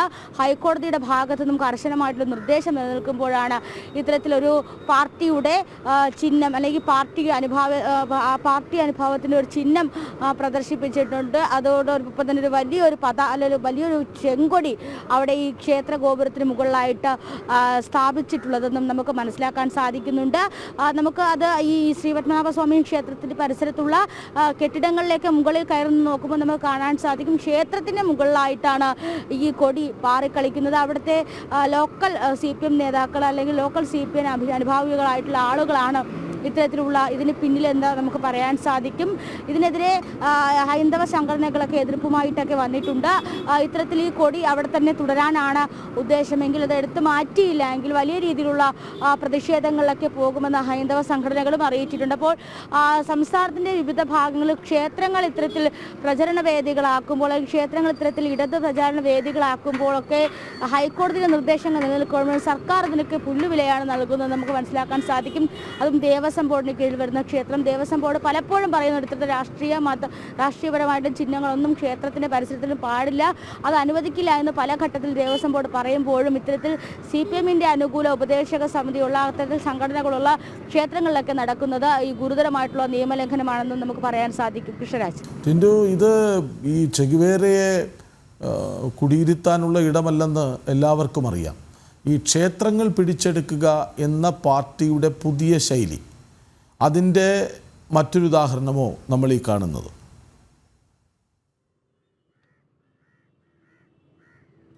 തീർച്ചയായിട്ടും നമുക്ക് അത്തരത്തിൽ തന്നെ പറയാൻ സാധിക്കും. ഒരുപക്ഷെ നഗരത്തിൻ്റെ ഹൃദയഭാഗത്തുള്ള ക്ഷേത്രം ഒരുപാട് ആളുകൾ, പ്രധാനമായിട്ടും ആഘോഷങ്ങളിലൊക്കെ ഒരുപാട് ആളുകൾ വരുന്നൊരു ക്ഷേത്രവും കൂടിയാണ് ഈ ശ്രീവരാഹം ക്ഷേത്രം. അതോടൊപ്പം തന്നെ ശ്രീ പത്മനാഭസ്വാമി ക്ഷേത്രത്തിൻ്റെ അടുത്തായതുകൊണ്ട് തന്നെ കൂടുതൽ ആളുകൾ ഒരുപക്ഷെ ഈ തിരുവനന്തപുരത്തു നിന്നല്ലാതെ പുറത്തു നിന്നുള്ള ജില്ലയിൽ നിന്നുള്ള ആളുകളൊക്കെ കൂടുതൽ വരുന്നൊരു ക്ഷേത്രവും കൂടിയാണ്. അപ്പോൾ ഈ ക്ഷേത്രങ്ങൾ പിടിച്ചെടുക്കുന്ന ഒരു അജണ്ട തന്നെ CPMൻ്റെ അല്ലെങ്കിൽ ഇടത് അനുയായികളുടെ ഭാഗത്ത് നിന്നും ഉണ്ടാകുന്നു എന്ന് നമുക്ക് ഈ ഘട്ടത്തിൽ മനസ്സിലാക്കാൻ സാധിക്കുന്നു, അല്ലെങ്കിൽ നമുക്ക് അങ്ങനെ പറയേണ്ടി വരും. കാരണം നമ്മളറിയാം, ഈ നേരത്തെ കൃഷ്ണരാജ് സൂചിപ്പിച്ചതുപോലെ കണ്ണൂർ പോലുള്ള പ്രദേശങ്ങളിലൊക്കെ ഇതൊക്കെ പതിവ് കാഴ്ചയാണ്. ഈ ഘോഷയാത്രകളിൽ കലശം പോകുമ്പോഴൊക്കെ ഇത്തരത്തിൽ ക്ഷേത്ര ആചാരങ്ങളുമായി ബന്ധപ്പെട്ട് വരുന്നതൊക്കെ ഇടത് പ്രചാരണ വേദികളാക്കുന്നത് പതിവ് കാഴ്ചയാണ്. അതിന് സമാനമായിട്ട് തന്നെയാണ് ഇപ്പോൾ കൊല്ലത്ത് നമ്മൾ കണ്ടത്. അതിനുശേഷം ഇപ്പോൾ തിരുവനന്തപുരത്തും ഇത്തരത്തിൽ കാണാൻ സാധിച്ചു എന്നതാണ് ഏറ്റവും പ്രധാനപ്പെട്ട കാര്യം. ഈ ഗുരുതരമായിട്ടുള്ളൊരു കുറ്റമാണ്. ഒരുപക്ഷെ അതൊരു നിയമവശം പരിശോധിക്കുകയാണെങ്കിൽ ഒരുപക്ഷെ അത് ഏറ്റവും വലിയൊരു നിയമലംഘനം, ഹൈക്കോടതിയുടെ നിർദ്ദേശം തള്ളിക്കളഞ്ഞുകൊണ്ട് ഹൈക്കോടതിയെ പുല്ലുവില വഹിച്ചുകൊണ്ട് ദേവസ്വം ബോർഡിന്റെ ഭാഗത്തു നിന്നും ഉണ്ടായിട്ടുണ്ട് എന്ന് നമുക്ക് പറയാൻ സാധിക്കും. ഹൈന്ദവ ആചാരങ്ങളെയൊക്കെ ഇത്തരത്തിൽ നിസ്സാരവൽക്കരിച്ചുകൊണ്ട് അവിടെയൊക്കെ പാർട്ടിയുടെ പ്രചാരണ വേദികളാക്കാനും ഹൈന്ദവ ആചാരങ്ങളെ തള്ളിക്കളയാനും ഒക്കെ ശ്രമിക്കുന്ന ഒരു കാഴ്ചയാണ് നമുക്ക് കാണാൻ സാധിക്കും. എന്തായാലും വലിയ രീതിയിലുള്ള പ്രതിഷേധവുമായി ബന്ധപ്പെട്ട് വന്നിട്ടുണ്ട്. പക്ഷേ ഈ കൊടി അത്തരത്തിൽ സ്ഥാപിച്ചവരെ, അല്ലെങ്കിൽ അത്തരത്തിൽ സ്ഥാപിക്കുന്ന സമയത്ത് ഈ ക്ഷേത്ര ഭാരവാഹികൾ, ദേവസ്വം ബോർഡിൻ്റെ ഭാരവാഹികൾ അവിടെ ഉണ്ടായിരുന്നില്ല എന്നതാണ് ഏറ്റവും അത്ഭുതകരമായിട്ടുള്ള കാര്യം. കാരണം നമുക്കറിയാം, ആ ക്ഷേത്രം എന്ന് പറയുന്നത് ഏതാണ്ട് ഒരു ക്ഷേത്രക്കുളം എന്ന് പറഞ്ഞാൽ ഏതാണ്ട് ഒരു 1/2 ഏക്കർ വരുന്നൊരു ക്ഷേത്രക്കുളമാണ്. ആ ക്ഷേത്രക്കുളത്തിൻ്റെ നടുക്കാണ് ഇത്തരത്തിലൊരു മണ്ഡപമുള്ളത്. അത് ഈ ശ്രീവരാഹം ക്ഷേത്രവുമായി ബന്ധപ്പെട്ട നമ്മൾ ഈ മറ്റു ക്ഷേത്രങ്ങളിലൊക്കെ ഉള്ള പോലെയുള്ള ആചാരവുമായി ബന്ധപ്പെട്ടൊരു ക്ഷേത്രക്കുളത്തിലെ മണ്ഡപമാണ്. അത് ആ കുളത്തിൻ്റെ നടുക്കാണ് ആ മണ്ഡപം വരുന്നത്. അത് മറ്റ് ഹൈന്ദവ ആചാരങ്ങളുമായിട്ട് ക്ഷേത്രവുമായി ബന്ധപ്പെട്ട് ഐതിഹ്യങ്ങളും മറ്റുമൊക്കെ ഉള്ളൊരു മണ്ഡപമാണ്. ഈ മണ്ഡപത്തിനകത്ത് കയറിയാണ്, അതിൻ്റെ മുകളിൽ കയറി, അല്ലെങ്കിൽ ആ മണ്ഡപത്തിൻ്റെ മുകളിൽ കയറി ഇത്തരത്തിൽ കൊടി സ്ഥാപിച്ചിട്ടുള്ളത്. അപ്പോൾ ഈ കുളവും കടന്ന് ക്ഷേത്രവും കടന്നാണ് ഇത്തരത്തിലൊരു ഗുരുതരമായിട്ടുള്ളൊരു കുറ്റലംഘനം അല്ലെങ്കിൽ നിയമലംഘനം നടത്തിയിട്ടുള്ളത്. അപ്പോൾ എന്നിട്ടും അവിടുത്തെ ദേവസ്വം ബോർഡ് ഭാരവാഹികളും ക്ഷേത്ര ഭാരവാഹികളൊക്കെ മൗനം പാലിച്ചു എന്നതാണ് ഏറ്റവും പ്രധാനപ്പെട്ട കാര്യം. കൃഷ്ണരാജ്. തിരുവനന്തപുരം ശ്രീവരാഹം ക്ഷേത്ര ഗോപുരത്തിൽ ചെഗുവേരയുടെ ചെങ്കൊടി. ഹൈക്കോടതി ഇതിൽ കൃത്യമായ നിർദ്ദേശം മുന്നോട്ട് വെച്ചിട്ടുണ്ട് എന്നിരിക്കെയാണ് ഇത് കാണുന്നത്. അങ്ങനെ ക്ഷേത്രങ്ങളിൽ പരിസരങ്ങളിലൊന്നും രാഷ്ട്രീയ പാർട്ടികളുടെ ചിഹ്നങ്ങളൊന്നും പാടില്ല എന്ന് പറഞ്ഞിട്ടും അതനുസരിക്കാൻ സഖാക്കൾ തയ്യാറാകുന്നില്ല. വിവരങ്ങൾ നൽകുകയായിരുന്നു ടിൻഡുദാസ്. അന്ത്യമില്ലാതെ സംസ്ഥാന സർക്കാരിൻ്റെ PR ധൂർത്ത്. പ്രാദേശിക വികസന വാർത്തകൾ മാധ്യമങ്ങളെ അറിയിക്കാനുള്ള പ്രിസം പദ്ധതിക്ക് 2.3 കോടി അനുവദിച്ചു. താൽക്കാലിക ജീവനക്കാർക്ക് ശമ്പളം നൽകാൻ മാത്രം വിനിയോഗിക്കുക 2 കോടിയിലേറെ രൂപയാണ്.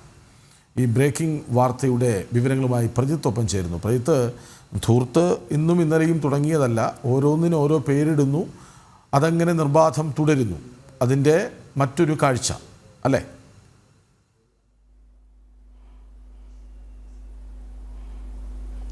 അങ്ങനെ തന്നെയാണ് കൃഷ്ണരാജ്. പക്ഷേ ഇതിലൊരു സംസ്ഥാന സർക്കാരിന് ഒരു സങ്കടമുണ്ട്. ആ സങ്കടം എന്ന് പറയുന്നത് നമ്മുടെ ബ്ലോക്ക് തലത്തിലും ഗ്രാമീണ തലത്തിലുമൊക്കെയുള്ള സർക്കാരിൻ്റെ വികസന പ്രവർത്തനങ്ങൾ അത് മാധ്യമങ്ങൾ കൃത്യമായി കാണുന്നില്ല. കാരണം മാധ്യമങ്ങൾ അവിടേക്ക് വാർത്താലേഖരെ എത്തിച്ച് ഈ വാർത്തകളൊന്നും ജനങ്ങളിലേക്ക് എത്തിക്കുന്നില്ല എന്നുള്ളതാണ് സർക്കാരിൻ്റെ ഒരു സങ്കടം. അപ്പോൾ ആ ഒരു പ്രശ്നം പരിഹരിക്കുന്നതിന് വേണ്ടിയാണ് പ്രിസം എന്ന് പറയുന്ന രീതിയിൽ ഒരു പദ്ധതി കൊണ്ടുവന്നിരിക്കുന്നത്. ഇതിൻ്റെ പൂർണ്ണനാമം public relations information service management എന്നാണ്. ഇതിലൂടെ സർക്കാർ ഉദ്ദേശിക്കുന്നത് ഈ പറഞ്ഞ രീതിയിൽ ലേഖകന്മാരില്ലാത്ത പ്രാദേശിക തലങ്ങളിലുള്ള വാർത്തകൾ, സർക്കാരിന്റെ വികസന പ്രവർത്തനങ്ങൾ അത് മാധ്യമങ്ങൾക്ക് എത്തിച്ചു നൽകുക, അതോടൊപ്പം തന്നെ അതിന് പ്രചാരം നൽകുക എന്നൊക്കെയാണ് ഈ പ്രിസം പദ്ധതിയിലൂടെ സർക്കാർ ലക്ഷ്യമിടുന്നത്. ഇതിനു വേണ്ടിയിട്ട് പ്രത്യേകമായ അസിസ്റ്റന്റ് ഇൻഫർമേഷൻ ഓഫീസർമാരെ 1 വർഷത്തേക്ക് താൽക്കാലികമായി നിയമിക്കുന്നു. കണ്ടന്റ് എഡിറ്റർമാർ, സബ് എഡിറ്റർമാർ തുടങ്ങിയിട്ടുള്ള ആളുകളെയൊക്കെ തസ്തികകളിൽ പല ജില്ലകളിലും നിയമിക്കുന്നു എന്നുള്ളതാണ് ഈ പ്രിസം പദ്ധതി കൊണ്ട് സർക്കാർ ലക്ഷ്യമിടുന്നത്. അതായത് സർക്കാരിനെ പറ്റിയുള്ള വാർത്തകൾ, സർക്കാരിന്റെ ഒരു PR പ്രവർത്തനങ്ങൾക്ക് പുതിയൊരു സംവിധാനം കൂടിയാണ് സർക്കാർ ഈ പറയുന്ന പ്രിസം പദ്ധതിയിലൂടെ കൊണ്ടുവന്നിരിക്കുന്നത്. ഈ പദ്ധതിക്ക് വേണ്ടിയാണ് ഇപ്പോൾ 2,30,00,000 രൂപയാണ് സർക്കാർ മൊത്തത്തിൽ അനുവദിച്ചിരിക്കുന്നത് എന്നുള്ളതാണ്. ഈ പറയുന്ന 2,30,00,000 രൂപയിൽ ഏതാണ്ട് 2,10,00,000 രൂപയും അനുവദിച്ചിരിക്കുന്നത് ഈ പറയുന്ന ഈ 1 വർഷ കാലയളവിലേക്ക് ഇൻഫർമേഷൻ അസിസ്റ്റന്റുമാർ, സബ് എഡിറ്റർമാർ, കണ്ടന്റ് എഡിറ്റർമാർ എന്നീ നിലയിൽ പ്രവർത്തിക്കുന്നവർക്ക് വേണ്ടിയുള്ള ശമ്പള ഇനത്തിലാണ്. അതായത് താൽക്കാലിക നിയമനങ്ങളാണ് ഇതെല്ലാം നടത്തുന്നത് എന്നുള്ളതാണ്. 1 വർഷത്തേക്കാണ്. പ്രാദേശിക തലങ്ങൾ എന്ന് പറയുമ്പോൾ അത് ഭൂരിഭാഗവും CPM-ൻ്റെയൊക്കെ പ്രവർത്തകർക്ക് വേണ്ടിയുള്ള നിയമനങ്ങളായിരിക്കുമെന്നതിനും തർക്കമില്ല. അങ്ങനെ സർക്കാരിന് വേണ്ടപ്പെട്ടവർക്ക് കുറച്ച് ശമ്പളം കൂടുതൽ കൊടുക്കുന്നു. അതോടൊപ്പം തന്നെ സർക്കാരിൻ്റെ വികസന പ്രവർത്തനങ്ങൾ എന്ന് പറയുന്ന പ്രാദേശിക തലങ്ങളിൽ നടക്കുന്ന പല പദ്ധതികളും അത് ജനങ്ങളിലേക്ക് എത്തിക്കുക മാധ്യമങ്ങളിലൂടെ എന്ന രീതിയിലാണ് ഈ പദ്ധതി കൊണ്ടുവന്നിരിക്കുന്നത്. നമ്മൾ ഏറ്റവും ശ്രദ്ധിക്കേണ്ട കാര്യം, കഴിഞ്ഞ സാമ്പത്തിക വർഷമടക്കം ഈ സംസ്ഥാനത്ത് പദ്ധതി ചെലവുകളിലൊക്കെ 50% താഴെ മാത്രമാണ് കൃത്യസമയങ്ങളിൽ ചെലവഴിച്ചത് എന്നുള്ളതൊരു യാഥാർത്ഥ്യമാണ്. സമ്മതിച്ചതാണ്, അത് സർക്കാരും സമ്മതിച്ചതാണ്. അതോടൊപ്പം തന്നെ തദ്ദേശ സ്ഥാപനങ്ങൾക്ക് പണം നൽകിയത് അവരുടെ പ്രവർത്തനങ്ങളെ, ദൈനംദിന പ്രവർത്തനങ്ങളെ അടക്കം വലിയ രീതിയിൽ ബാധിക്കുന്ന സാഹചര്യമൊക്കെ ജനം TV റിപ്പോർട്ട് ചെയ്തതാണ്. പ്ലാൻ ഫണ്ട്, മറ്റ് ഈ പറയുന്ന രീതിയിലുള്ള സാമൂഹ്യക്ഷേമ പ്രവർത്തനങ്ങൾ ചെയ്യുന്നതിനുള്ള പണം, ഇതൊക്കെ സർക്കാർ നൽകിയത് വളരെ കുറച്ച് സ്ഥലങ്ങളിൽ മാത്രം എന്നൊക്കെയുള്ള പല വാർത്തകളും കഴിഞ്ഞ വർഷം സാമ്പത്തിക വർഷം പുറത്തു വന്നതാണ്. അപ്പോൾ തദ്ദേശ സ്ഥാപനങ്ങളിൽ പ്രാദേശിക തലങ്ങളിൽ കൃത്യമായ വികസന പ്രവർത്തനങ്ങൾ എത്തിക്കാതിരിക്കുകയും അതേസമയം എത്തിച്ചു എന്ന് പറയപ്പെടുന്ന വികസന പ്രവർത്തനങ്ങൾ അത് മാധ്യമങ്ങളെ അറിയിക്കാൻ ഒരു പുതിയ സംവിധാനം കൂടിയാണ് സർക്കാർ ഈ പ്രിസം എന്ന് പറയുന്ന രീതിയിൽ കൊണ്ടുവന്നിരിക്കുന്നത്. അതിനുവേണ്ടി കോടികൾ ചെലവഴിക്കുന്നു എന്നുള്ളതാണ് ഈ ഘട്ടത്തിൽ പറയേണ്ടത്. കഴിഞ്ഞ ദിവസമാണ് സർക്കാരിൻ്റെ 4ാം വാർഷികാഘോഷവുമായി ബന്ധപ്പെട്ട് ഏതാണ്ട് 20 കോടി രൂപ ഹോർഡിങ്ങുകൾക്കും പരസ്യങ്ങൾ നൽകുന്നതിനുമൊക്കെ വേണ്ടി മാത്രം സർക്കാർ അനുവദിച്ച വാർത്ത ജനം TV പുറത്തുവിട്ടത്. അതിനു മുൻപ് മുഖ്യമന്ത്രിയുടെ അടക്കമുള്ള ചില PR പ്രവർത്തനങ്ങൾ, പ്രത്യേകിച്ച് മുഖ്യമന്ത്രിയുടെ ടെലിവിഷൻ ഷോ, അതുപോലെയുള്ള പരസ്യങ്ങൾ നൽകുന്നത്, സാമൂഹിക മാധ്യമങ്ങളിലൂടെയുള്ള ഈ പറയുന്ന PR പ്രവർത്തനങ്ങൾ, ഇതിനൊക്കെ അനുവദിക്കുന്ന തുകയെ സംബന്ധിച്ച നിരവധി വാർത്തകൾ ജനം TV പുറത്തു കൊണ്ടുവന്നിരുന്നു. അതിന് പിന്നാലെയാണ് ഇപ്പോൾ ഈ പ്രിസം എന്ന പേരിൽ ഒരു പുതിയ സംവിധാനം കൂടി സർക്കാർ കൊണ്ടുവരുന്നതും അതിനുവേണ്ടി 2,30,00,000 രൂപ ഈ പറയുന്ന സാമ്പത്തിക നിയന്ത്രണങ്ങൾ നിലനിൽക്കുന്ന കാലയളവിൽ പോലും സർക്കാർ അനുവദിക്കുന്നത്. ഏപ്രിൽ 4 ചേർന്നൊരു വർക്കിംഗ് ഗ്രൂപ്പ് യോഗത്തിന്റെ തീരുമാന അടിസ്ഥാനത്തിലാണ് ഇത്രയും തുക ഈ പദ്ധതിക്ക് വേണ്ടി സർക്കാർ ചെലവഴിക്കുന്നത് എന്നുള്ളത് നമ്മൾ മനസ്സിലാക്കേണ്ടിയിരിക്കുന്നു.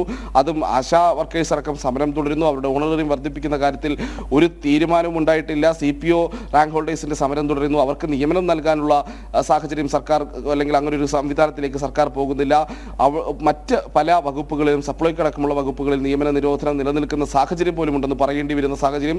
അങ്ങനെ നിരവധി പ്രശ്നങ്ങൾ നിലനിൽക്കുന്നു. ജീവനക്കാർക്ക് കൃത്യമായ ക്ഷാമബദ്ധി അടക്കമുള്ള കാര്യങ്ങൾ നൽകുന്നതിൽ സർക്കാരിന്റെ ഭാഗത്തു നിന്ന് വീഴ്ച വരുന്നു. ക്ഷേമനിധി പെൻഷനുകളുമായി ബന്ധപ്പെട്ടുള്ള പ്രശ്നങ്ങളൊക്കെ നിലനിൽക്കുന്നു. ഈ എല്ലാം സാഹചര്യത്തിലാണ് ഇപ്പോൾ വീണ്ടും സർക്കാരിന്റെ വികസന പ്രവർത്തനങ്ങൾ ജനങ്ങളിലേക്ക് എത്തിക്കുക എന്ന പേരിൽ അത് മാധ്യമങ്ങൾക്ക് വിവരങ്ങൾ നൽകാൻ പുതിയ ഒരു സംവിധാനം തന്നെ സർക്കാർ നേരത്തെ രൂപീകരിച്ചതും അതിനുവേണ്ടി ഇപ്പോൾ ഈ പറയുന്ന 2,30,00,000 രൂപ അനുവദിച്ചിരിക്കുന്നതും. കൃഷ്ണരാജ്, ഇത് ധൂർത്ത് അവസാനിക്കുന്നില്ല. നമ്മുടെ ഹെഡ്സിലെ വരി തന്നെ അതാണ്, PR ധൂർത്ത് അവസാനിക്കുന്നില്ല എന്നാണ്. ഇനിയുമുണ്ട് ധൂർത്തിൻ്റെ വാർത്ത, അതും പ്രയത്ത് തന്നെയാണ് ബ്രേക്ക് ചെയ്തത്. അപ്പോൾ ധൂർത്തിൻ്റെ പ്രിസം പദ്ധതി നമ്മൾ കണ്ടു. ഇത് പ്രിസം പദ്ധതിയാണോ ധൂർത്തിസം പദ്ധതിയാണോ എന്ന് സംശയിക്കേണ്ടിയിരിക്കുന്നു അടുത്ത വാർത്ത കൂടി കാണുമ്പോൾ. സംസ്ഥാന സർക്കാരിൻ്റെ വാർഷികാഘോഷ ധൂർത്ത് മറുവശത്ത് തുടരുകയാണ്. പ്രചാരണത്തിനും പരിപാടികൾക്കുമായി 5,20,00,000 രൂപ മുഖ്യമന്ത്രിയുടെ സോഷ്യൽ മീഡിയ ടീമിന് പുതിയ ഉപകരണങ്ങൾ വാങ്ങാൻ 4 ലക്ഷം രൂപ ഇങ്ങനെ അനുവദിച്ചിട്ടുണ്ട്. കൂടാതെ മുഖ്യമന്ത്രിയുടെയും മന്ത്രിമാരുടെയും യാത്രാ ചെലവിനത്തിൽ 8 കോടി രൂപ കൂടി വേണമെന്ന് മുഖ്യമന്ത്രിയുടെ ഓഫീസ് ആവശ്യപ്പെട്ടിട്ടുണ്ട്. പരസ്യത്തിന് മാത്രം 20 കോടി വകയിരുത്തിയതിന് പിന്നാലെയാണിത്. വിവരങ്ങളുമായി പ്രജിത്ത് ചേരുന്നു. പ്രജിത്ത്, കുറേ അക്കങ്ങൾ, 5,20,00,000, പിന്നെ ഒരു 4 ലക്ഷം, അത് കഴിഞ്ഞിട്ട് യാത്രാ ചെലവിന് 8 കോടി, പിന്നെ ഒരു 20 കോടി, ഇങ്ങനെ കോടികൾ. നേരത്തെ പ്രജിത്ത് തന്നെ പറഞ്ഞതുപോലെ ആശമാർ ഒന്ന് ഞങ്ങളുടെ അടിസ്ഥാന ആവശ്യമായ ശമ്പള വർധന ഒന്ന് നിറവേറ്റി തരൂ എന്നാവശ്യപ്പെടുന്നു. കുറേ യുവതിമാർ CPO റാങ്ക് ലിസ്റ്റിൽ ഇടം കിട്ടിയിട്ട് അവർക്കിനി 6 ദിവസമോ മറ്റോ മാത്രം ബാക്കിയുണ്ട്. അവരുടെ പിന്നെ അവകാശമാണ് ആ ജോലി. കാരണം പരീക്ഷ എഴുതി പാസ്സായി, കായികക്ഷമതാ പരീക്ഷയൊക്കെ പാസ്സായി നിൽക്കുകയാണ്. അവരെ ഒന്നും പരിഗണിക്കാൻ ഇവർക്ക് സമയമില്ല. PSC ബോർഡ് മെമ്പർമാർക്ക് ശമ്പളം കൂട്ടിക്കൊടുക്കും, KV തോമസിന് യാത്രാബത്ത ലക്ഷങ്ങൾ കൂട്ടിക്കൊടുക്കും. പക്ഷേ സാധാരണക്കാരുടെ ആവശ്യങ്ങൾ പരിഹരിക്കാൻ ഇവർക്ക് മനസ്സില്ല. പരസ്യം, പ്രചാരണം, പരിപാടികൾ, ഇതിനൊക്കെ കോടികൾ കൊടുക്കലാണ് ഇപ്പോഴത്തെ പണി. പറയും.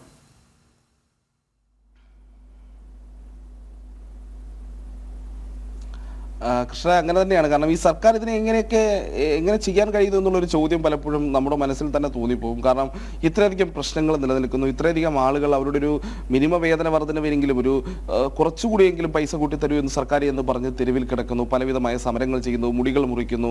സ്ത്രീകളാണ് കൂടുതൽ ഈ പറയുന്ന രീതിയിൽ അവരുടെ അടിസ്ഥാന ആവശ്യങ്ങൾ നിറവേറ്റാൻ, സ്വന്തം ജീവിത സാഹചര്യങ്ങളെയൊക്കെ ഒന്ന് നന്നാക്കാൻ വേണ്ടിയിട്ട് സർക്കാരിൻ്റെ മുന്നിൽ ഇങ്ങനെ താണുകയാണ് അപേക്ഷിക്കുന്നത്. പക്ഷേ സർക്കാരിന് അവരെ തിരിഞ്ഞു നോക്കാനുള്ള ഒരു മനസ്ഥിതിയും സർക്കാർ കാണിക്കുന്നില്ല എന്നുള്ളതാണ്. അതിനിടയിലാണ് സർക്കാരിൻ്റെ പ്രചാരണത്തിനും സർക്കാരിൻ്റെ ആഘോഷങ്ങൾക്കും സർക്കാരിൻ്റെ പരിപാടികൾക്കും ഒക്കെയായി എത്ര കോടി വേണമെങ്കിലും ഒരു ട്രഷറി നിയന്ത്രണവും ഇല്ലാതെ ചെലവഴിക്കാം എന്നുള്ള ഒരു മനോഭാവത്തിലേക്ക് ഈ പറയുന്ന സംസ്ഥാന സർക്കാർ പോകുന്നത് എന്നുള്ളതാണ്. നമ്മൾ ഈ പറയുന്ന സംസ്ഥാന സർക്കാരിൻ്റെ 4ാം വാർഷികാഘോഷങ്ങളുമായി ബന്ധപ്പെട്ടിട്ടുള്ള സംസ്ഥാന സർക്കാരിൻ്റെ വാർഷികാഘോഷങ്ങളുമായി ബന്ധപ്പെട്ടിട്ടുള്ള കോടികൾ ചെലവഴിക്കാനുള്ള തീരുമാനത്തെ പറ്റിയുള്ള വാർത്തകൾ കഴിഞ്ഞ ദിവസമാണ് പുറത്തുവിട്ടത്. ഈ വാർഷികാഘോഷങ്ങളുടെ ഭാഗമായി ഏപ്രിൽ 21 മുതൽ മെയ് 23 വരെ നടക്കുന്ന ഈ സർക്കാർ വാർഷികാഘോഷങ്ങളുടെ വിവിധ പദ്ധതികളെ പറ്റി അല്ലെങ്കിൽ വിവിധ പരിപാടികളെ പറ്റിയുള്ള വാർത്ത നേരത്തെ നൽകിയിരുന്നു. അതിന്റെ പരസ്യ പ്രചാരണങ്ങൾക്ക് വേണ്ടി മാത്രം 20 ലക്ഷത്തോളം രൂപ സർക്കാർ ചെലവഴിക്കുന്നു എന്നുള്ള വാർത്ത കഴിഞ്ഞ ദിവസവും ജനം TV തന്നെയാണ് പുറത്തുവിട്ടത്. ആ പരസ്യ പ്രചാരണങ്ങൾക്ക് മാത്രം അത്രയും തുക അനുവദിച്ച സർക്കാർ അതിന് പിന്നാലെയാണ് വീണ്ടും ഒരു 5,20 ലക്ഷം കൂടി ഈ വാർഷികാഘോഷ പരിപാടികൾക്ക് വേണ്ടിയിട്ട് അനുവദിച്ചത് എന്നുള്ളതാണ് ഏറ്റവും രസകരമായിട്ടുള്ളൊരു കാര്യം. അത് ഈ പണം അനുവദിച്ചിരിക്കുന്നത് ഒന്ന് ഇൻഫർമേഷൻ, അതായത് PRDയുടെ തീം ഏരിയ എന്ന് പറയുന്നൊരു ഇതുണ്ട്. അതായത് ഓരോ ജില്ലകളിലും ഈ പറയുന്ന പ്രധാന ഒരു സർക്കാർ ഒരു കാർഷിക വിപണന മേള എന്നൊക്കെ രീതിയിൽ ഒരു ആഴ്ച നീണ്ടു നിൽക്കുന്ന ഒരു വിപണന മേളയൊക്കെ സംഘടിപ്പിക്കുന്നുണ്ട്. ഈ വിപണന മേള നടക്കുന്ന സ്ഥലങ്ങളിൽ PRDയുടെ തീം ഏരിയ ഒരുക്കാൻ വേണ്ടി മാത്രം 1,96 ലക്ഷം രൂപയാണ്, അതായത് PRDയുടെ പരസ്യ സ്റ്റാൾ ഒരുക്കാൻ വേണ്ടി മാത്രം 1,96 ലക്ഷം രൂപയാണ് സർക്കാർ വകവെച്ചിരിക്കുന്നത് എന്നുള്ളതാണ്. അതോടൊപ്പം തന്നെ കലാപരിപാടികൾ സംഘടിപ്പിക്കാൻ ഏതാണ്ട് 2,10 ലക്ഷം രൂപയൊക്കെ സർക്കാർ നൽകിയിരിക്കുന്നു. മറ്റ് പ്രചാരണ പ്രവർത്തനങ്ങൾ, വാഹനങ്ങൾ വാടകയ്ക്കെടുക്കുന്നതിൽ, ഭക്ഷണം തുടങ്ങിയിട്ടുള്ളതിനാണ് ബാക്കി തുക. അങ്ങനെ 5,20 ലക്ഷം രൂപയാണ് വീണ്ടും സർക്കാർ അനുവദിച്ചിരിക്കുന്നത് എന്നുള്ളതാണ്. ഇതെല്ലാം ഒരു പ്രചാരണ പരിപാടികളുടെ ഭാഗമാണ് എന്നുള്ളത് നമുക്ക് കൃത്യമായി അറിയാവുന്നതാണ്. സർക്കാരിന്റെ വികസന പ്രവർത്തനങ്ങളുമായി ബന്ധപ്പെട്ടുള്ള യാഥാർത്ഥ്യങ്ങളൊക്കെ പൊതുമണ്ഡലത്തിൽ വലിയ രീതിയിലുള്ള ചർച്ചകളും വന്നതാണ്. അതിന് പിന്നാലെയാണ് പിണറായി സർക്കാരിന്റെ വാർഷികാഘോഷങ്ങൾക്ക് വേണ്ടി ഇത്ര കോടി രൂപ ചെലവഴിക്കുന്നത് എന്നുള്ളതാണ്. ഇനി ഇതിന്റെ മറ്റൊരു വശം എന്ന് പറയുന്നത് ഈ മുഖ്യമന്ത്രി എല്ലാ ജില്ലകളിലും ഈ പറയുന്ന വിപണന മേളകളിലൊക്കെ എത്തുന്നുണ്ട്. അതോടൊപ്പം തന്നെ ജില്ലാതല യോഗങ്ങളിൽ പങ്കെടുക്കുന്നുണ്ട്. അപ്പം മന്ത്രിമാരടക്കം 4 മേഖലാതല അവലോകന യോഗങ്ങളിൽ പങ്കെടുക്കുന്നു. ഈ മേഖലാതല അവലോകന യോഗങ്ങൾ പലതും ഓൺലൈനിൽ അല്ലെങ്കിൽ ഉദ്യോഗസ്ഥർക്ക് ഓൺലൈനിൽ പങ്കെടുക്കേണ്ട സംവിധാനമൊക്കെ ഒരുക്കാൻ വേണ്ടിയിട്ട് പ്രത്യേക സോഫ്റ്റ്വെയർ അതിനുവേണ്ടി സർക്കാർ ഇപ്പോൾ സജ്ജീകരിച്ചുകൊണ്ടിരിക്കുകയാണ്. അതിനും പണം ചെലവഴിക്കുന്നുണ്ട്. അതിന് പിന്നാലെ ഈ പറയുന്ന യോഗങ്ങൾക്ക് എത്താൻ, മേഖലാതല അവലോകന യോഗങ്ങൾക്കും ജില്ലകളിൽ നടക്കുന്ന പരിപാടികൾക്കും ഈ വാർഷികാഘോഷങ്ങളുടെ ഭാഗമായി സംസ്ഥാന തലത്തിൽ വിവിധ ജില്ലകളിൽ സംസ്ഥാനതല പരിപാടികളൊക്കെ 8ഓളം പരിപാടികൾ സംഘടിപ്പിക്കുന്നുണ്ട്. ഇതിലെല്ലാം എത്താൻ വേണ്ടി മന്ത്രിമാർക്കും മുഖ്യമന്ത്രിക്കും ഒക്കെയുള്ള യാത്രാ ചെലവിനത്തിൽ 8 കോടി രൂപ കൂടി അനുവദിക്കണമെന്നാണ് മുഖ്യമന്ത്രിയുടെ ഓഫീസ് ഇപ്പോൾ ധനവകുപ്പിനോട് ആവശ്യപ്പെട്ടിരിക്കുന്നത് എന്നുള്ളതാണ്. ആ ഒരു വിഷയം അടുത്ത് നിൽക്കുന്നു. ഇതിനിടയിൽ യാത്ര തുടങ്ങുന്നതിന് മുൻപ് തന്നെ മുഖ്യമന്ത്രിയുടെ സോഷ്യൽ മീഡിയ ടീമിനെ ഒന്ന് ശക്തിപ്പെടുത്താൻ സർക്കാർ സ്വീകരിച്ചിട്ടുണ്ട്. അതിനുള്ള നടപടികൾ കഴിഞ്ഞ 4-ാം തീയതി നടന്ന മറ്റൊരു വർക്കിംഗ് ഗ്രൂപ്പ് യോഗത്തിൽ സർക്കാർ സ്വീകരിച്ചു എന്നുള്ളതാണ്. അതിനുവേണ്ടി 4 ലക്ഷം രൂപയോളമാണ് പുതിയ ലാപ്ടോപ്പും ക്യാമറയും ഈ പറയുന്ന റെക്കോർഡ് ചെയ്യുന്ന മൈക്കിനും അടക്കമുള്ള കാര്യങ്ങൾക്കൊക്കെ വേണ്ടി വാങ്ങാൻ വേണ്ടി സർക്കാർ അനുവദിച്ചിരിക്കുന്നത്. അത് അവിടെ നിൽക്കുന്നു. ഇനി മറ്റ് ചിലവുകളുടെ കാര്യങ്ങളും വരുന്നുണ്ട്. പ്രത്യേകിച്ച് ഈ പറയുന്ന 4ാം വാർഷികാഘോഷങ്ങളുടെ പ്രചാരണ പ്രവർത്തനങ്ങൾക്ക് കൂടുതൽ പണം അനുവദിക്കാനുള്ള നീക്കങ്ങൾ അണിയറയിൽ നടക്കുന്നുണ്ട് എന്നുള്ളതാണ് നമ്മൾ മനസ്സിലാക്കുന്നത്. ഇനി ഈ പ്രാദേശിക തലത്തിലൊക്കെ ഈ പരിപാടികൾ നടക്കുമ്പോൾ കൂടുതൽ ഫണ്ട് ജില്ലാ തലങ്ങളിൽ നിന്നൊക്കെ ആവശ്യപ്പെടാനുള്ള സാധ്യത നിലനിൽക്കുന്നു. വിവിധ വകുപ്പുകൾ വിവിധ പരിപാടികൾ സംഘടിപ്പിക്കുന്നുണ്ട്. അതിന് കൂടുതൽ പണം ആവശ്യപ്പെടാനുള്ള സാധ്യത നിലനിൽക്കുന്നു. ഇപ്പോൾ തന്നെ ഏകദേശം ഒരു കണക്ക് പറഞ്ഞാൽ സർക്കാരിൻ്റെ വാർഷികാഘോഷ പരിപാടികളുടെ ഭാഗമായി അതിൻ്റെ പ്രചാരണ പ്രവർത്തനങ്ങൾക്കും സംഘാടനത്തിനുമൊക്കെയായി സർക്കാർ ഏതാണ്ട് 35 കോടി രൂപയോളം ഇതുവരെ അനുവദിച്ചു എന്നുള്ളതാണ് നമ്മൾ മനസ്സിലാക്കേണ്ടത്. അതായത് പരിപാടി തുടങ്ങാൻ ഇനിയും ദിവസങ്ങൾ നിലനിൽക്കുന്നു. ഈ ദിവസങ്ങൾക്ക് ശേഷം അതിന് മുന്നോടിക്കായി മുന്നൊരുക്ക പ്രവർത്തനങ്ങൾ നടത്തേണ്ടതുണ്ട്. വീണ്ടും പല രീതിയിലുള്ള കലാപരിപാടികളൊക്കെ പ്രാദേശിക തലത്തിലൊക്കെ ആസൂത്രണം ചെയ്യപ്പെടും. വകുപ്പുകളുടെ നേതൃത്വത്തിൽ ആസൂത്രണം ചെയ്യപ്പെടും. അപ്പോൾ ഇതിൻ്റെ ഒരു ചിലവ് എവിടെ പോയി നിൽക്കുമെന്ന് നമുക്ക് ഒരു പ്രവചിക്കാൻ കഴിയാത്തൊരു സാഹചര്യമുണ്ട്. നേരത്തെ കൃഷ്ണരാജ് ചൂണ്ടിക്കാട്ടിയ സംഭവം തന്നെയാണ്. അതായത് സംസ്ഥാനത്തെ ആശാവർക്കർമാരടക്കമുള്ളവർക്ക് നൽകാൻ ഇത്രയും പണം വേണോ എന്നുള്ളൊരു സംശയം പോലും പലരും ഉന്നയിക്കുന്നുണ്ട്. അപ്പോൾ അത്തരമൊരു സാഹചര്യത്തിലാണ് സർക്കാർ വീണ്ടും ഈ പറയുന്ന രീതിയിൽ പണം അനുവദിക്കുന്നത്, കൂടുതൽ തുക ആവശ്യപ്പെടുന്നത്. ഇതൊക്കെ എവിടെ ചെന്ന് നിൽക്കുമെന്ന് ചോദിച്ചാൽ കൃത്യമായൊരു മറുപടി പറയാൻ ബുദ്ധിമുട്ടാണ് കൃഷ്ണരാജ്. കാരണം ഈ പരസ്യ പ്രചാരണങ്ങൾക്ക് ചെലവഴിക്കുന്ന തുക അത് സംസ്ഥാനത്തിന്റെ വികസന പ്രവർത്തനങ്ങൾക്ക് ചെലവഴിച്ചിരുന്നെങ്കിൽ, അല്ലെങ്കിൽ ഈ സമരം ചെയ്യുന്ന ആളുകൾക്ക് ജോലി നൽകാനും ഓണറേറിയം നൽകാനും ഒക്കെ ചെലവഴിച്ചിരുന്നെങ്കിൽ അത് സാധാരണക്കാർക്ക് വലിയൊരു ആശ്വാസമായേനെ. പക്ഷേ അവിടെയും സർക്കാരിന്റെ പതിവ് നയം ആവർത്തിക്കുകയാണ്. നവകേരള യാത്ര പോലെ മറ്റൊരു ഒരു ധൂർത്തുമേളയ്ക്കും സർക്കാർ തയ്യാറെടുക്കുകയാണ് കൃഷ്ണരാജ്. ശരിയാണ്. എൻ്റെ തല എൻ്റെ ഫുൾ ഫിഗർ, അതാണ് സർക്കാരിനും മുഖ്യമന്ത്രിക്കുമൊക്കെ പ്രധാനം. പരസ്യം, പ്രചാരണം, പരിപാടികൾ അതൊക്കെ ഇങ്ങനെ നടന്നുകൊണ്ടേയിരിക്കുക. മറുവശത്ത് സാധാരണക്കാരെ ശ്രദ്ധിക്കേണ്ട കാര്യമേ ഇല്ലെന്ന് സ്വയം തീരുമാനിക്കുക. തൊഴിലാളി പാർട്ടിയാണ്, സാധാരണക്കാരൻ്റെ പാർട്ടിയാണ് എന്നൊക്കെ അഭിമാനിച്ച് നടന്നിരുന്ന ഒരു പാർട്ടിയുടെ നേതൃത്വത്തിലുള്ള സർക്കാരാണ് എന്നോർക്കണം.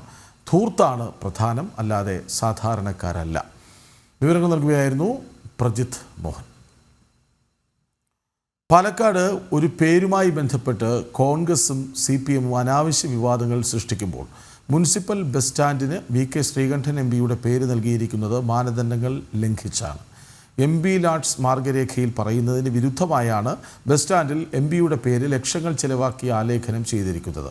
പേര് എടുത്തു മാറ്റണമെന്നാവശ്യപ്പെട്ട് BJP മുനിസിപ്പൽ സെക്രട്ടറിക്കും കളക്ടർക്കും പരാതി നൽകി. വിവരങ്ങളുമായി അരുൺ ആലത്തൂർ ഒപ്പം ചേരുന്നു. അല്പം മുമ്പ് നമ്മൾ കണ്ടത് മുഖ്യമന്ത്രിയുടെ തല, മുഖ്യമന്ത്രിയുടെ ഫുൾ ഫിഗർ. ഇതിപ്പോൾ ശ്രീകണ്ഠൻ MPയുടെ തല ഫുൾ ഫിഗർ അല്ലേ അരുൺ? തീർച്ചയായിട്ടും Krishnaraj, 2024 September 23 Palakkad municipal bus സ്റ്റാൻഡിന്റെ നിർമ്മാണം പൂർത്തീകരിച്ച് ബസ് സ്റ്റാൻഡിൽ ഈ VK ശ്രീകണ്ഠൻ MPയുടെ പേര് സ്ഥാപിച്ചത്. 2.26 കോടി രൂപ ചെലവഴിച്ചായിരുന്നു ഈ ബസ് സ്റ്റാൻഡിന്റെ നിർമ്മാണം. തുടർന്ന് ഇതിൽ 2 ലക്ഷത്തോളം രൂപ ചെലവാക്കിയാണ് MPയുടെ പേര് വലുതായിട്ട് ഇങ്ങനെ എഴുതി വെച്ചിരിക്കുന്നത് എന്നതാണ്.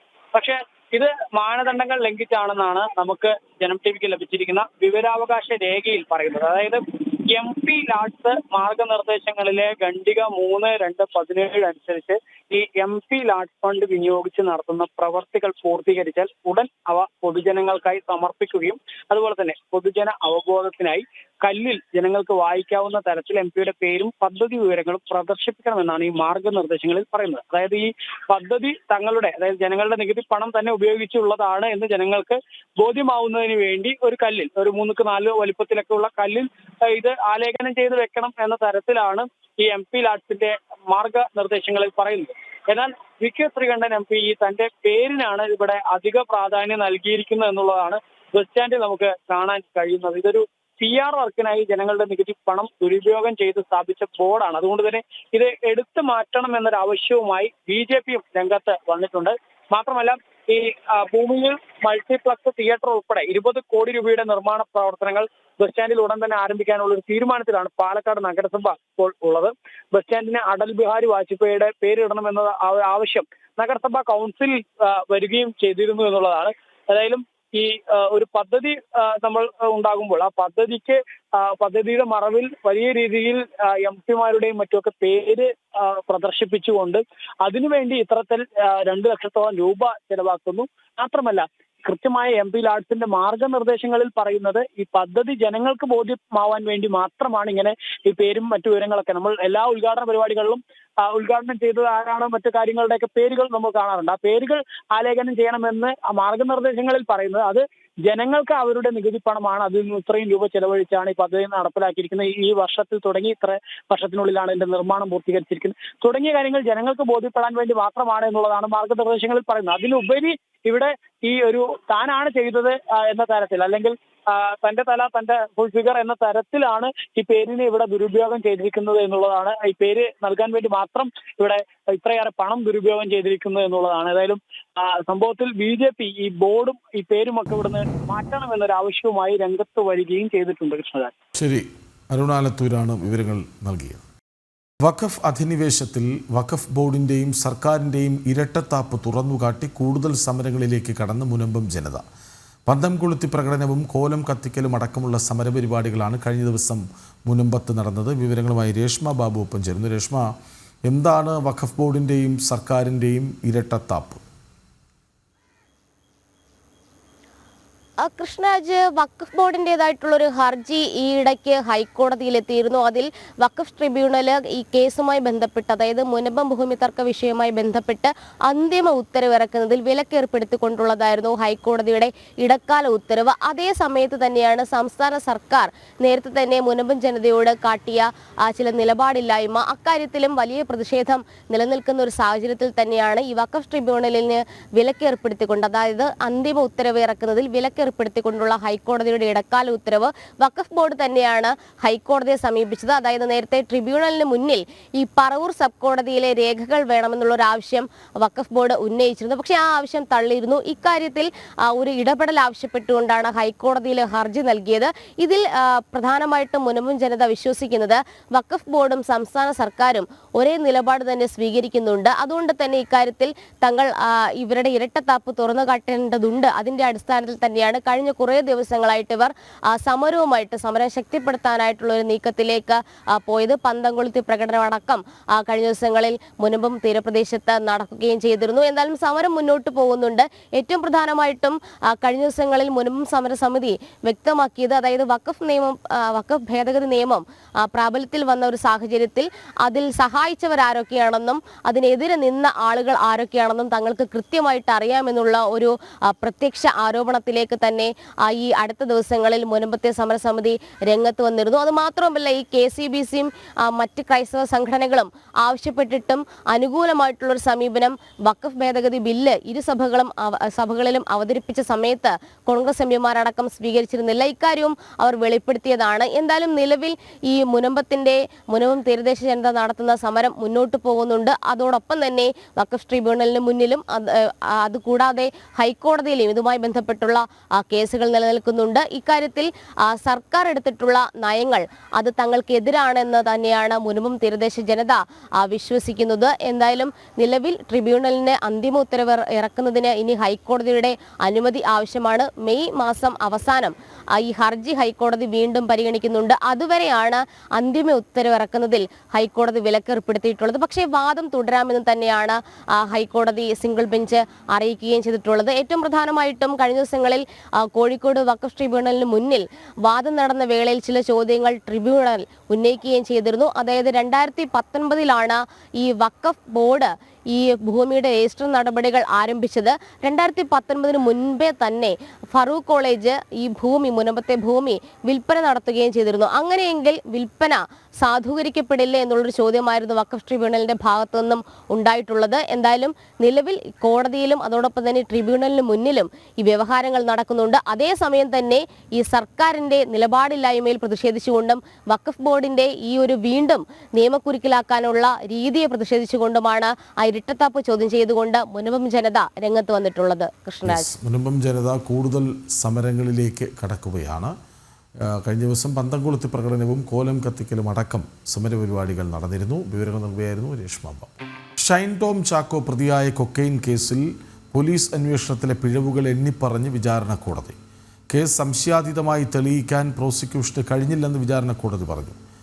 അന്വേഷണ നടപടിക്രമങ്ങൾ പാലിച്ച് പൂർത്തിയാക്കുന്നതിൽ പോലീസിന് വീഴ്ച പറ്റിയെന്നും വിചാരണ കോടതി വിമർശിച്ചു. വിവരങ്ങളുമായി രേഷ്മ ഒപ്പം ചേരുന്നു. രേഷ്മ, എന്തൊക്കെയാണ് വിചാരണ കോടതി പറയുന്നത്?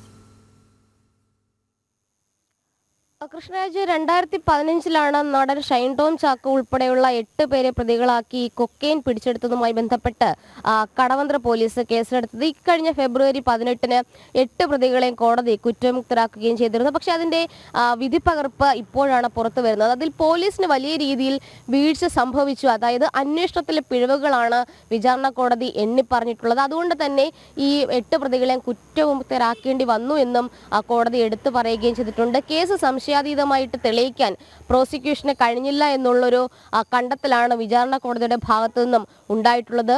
അന്വേഷണ നടപടിക്രമങ്ങൾ പാലിച്ചു പൂർത്തിയാക്കുന്നതിൽ പോലീസിന് വലിയ രീതിയിൽ വീഴ്ച പറ്റിയിട്ടുണ്ട്. പിടിച്ചെടുത്ത കൊക്കെയിന്റെ ഘടകങ്ങൾ ശാസ്ത്രീയമായിട്ട് വേർതിരിച്ച് പരിശോധിക്കാൻ പോലീസ് ശ്രമിച്ചില്ല. കൊക്കെയിനിലെ ക്ലോറൈഡ് ഉൾപ്പെടെയുള്ള ഘടകങ്ങൾ കൃത്യമായിട്ട് വേർതിരിച്ച് ഫോറൻസിക് സയൻസ് ലാബിൽ പരിശോധന നടത്തേണ്ടതുണ്ട്. ആ നടപടിക്രമം ഒന്നും തന്നെ പോലീസ് സ്വീകരിച്ചില്ല. അതുമാത്രമല്ല, ഈ ഷൈൻ ടോം ചാക്കോ ഉൾപ്പെടെയുള്ള 5 പ്രതികൾ കൊക്കെയിൻ ഉപയോഗിച്ചു എന്ന് പോലീസ് പരിശോധിച്ചിട്ടില്ല. പോലീസ് കണ്ടെടുത്ത വസ്തുക്കൾ അത് സെർച്ച് മെമ്മോയിൽ അടക്കം രേഖപ്പെടുത്തേണ്ടതുണ്ട്. ആ നടപടിക്രമവും പോലീസ് പാലിച്ചിട്ടുമില്ല. ഇതടക്കമുള്ള കാര്യങ്ങളിലാണ് വിധിന്യായത്തിൽ ഒരു അന്വേഷണ പിഴവായിട്ട് നിലവിൽ വിചാരണ കോടതി പറഞ്ഞിട്ടുള്ളത്. അതുകൊണ്ട് തന്നെ ഈ 8 പ്രതികൾക്കുമെതിരെ തെളിവുകളില്ല. അതായത് പ്രോസിക്യൂഷന് മതിയായിട്ടുള്ള തെളിവുകൾ ഹാജരാക്കാനോ അത് ശക്തിയുക്തം ബാധിക്കുവാനോ സാധിച്ചില്ല എന്നതിന്റെ അടിസ്ഥാനത്തിൽ ഈ 8 പ്രതികളെ ഷൈൻ ടോം ചാക്കോ ഉൾപ്പെടെയുള്ള 8 പ്രതികളെ കുറ്റവിമുക്തരാക്കിയത് എന്നാണ് എറണാകുളം അഡീഷണൽ സെഷൻസ് കോടതി വിധിന്യായത്തിൽ ചൂണ്ടിക്കാട്ടിയിട്ടുള്ളത്. SS ജിഷ്ണുദേവ് രചനയും സംവിധാനവും നിർവഹിച്ച English horror cinema paranormal project വിഷുദിനത്തിൽ പ്രേക്ഷകർക്ക് മുന്നിലെത്തുന്നു. OTT പ്ലാറ്റ്ഫോമുകളിലൂടെയാണ് ചിത്രം പ്രേക്ഷകർക്ക് മുന്നിൽ എത്തുന്നത്. Snehal Rao, Gautham S Kumar, Abhishek Sreekumar, Suneesh, Saran, Anas J, Raheem, T Sunil തുടങ്ങിയവരാണ് ചിത്രത്തിൽ പ്രധാന വേഷങ്ങളിൽ എത്തുന്നത്.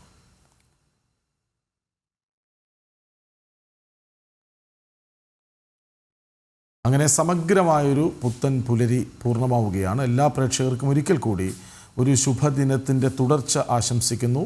അല്പസമയത്തിനകം ലൈവ് റിപ്പോർട്ട്സുമായി അനുചേരും. നമസ്തേ.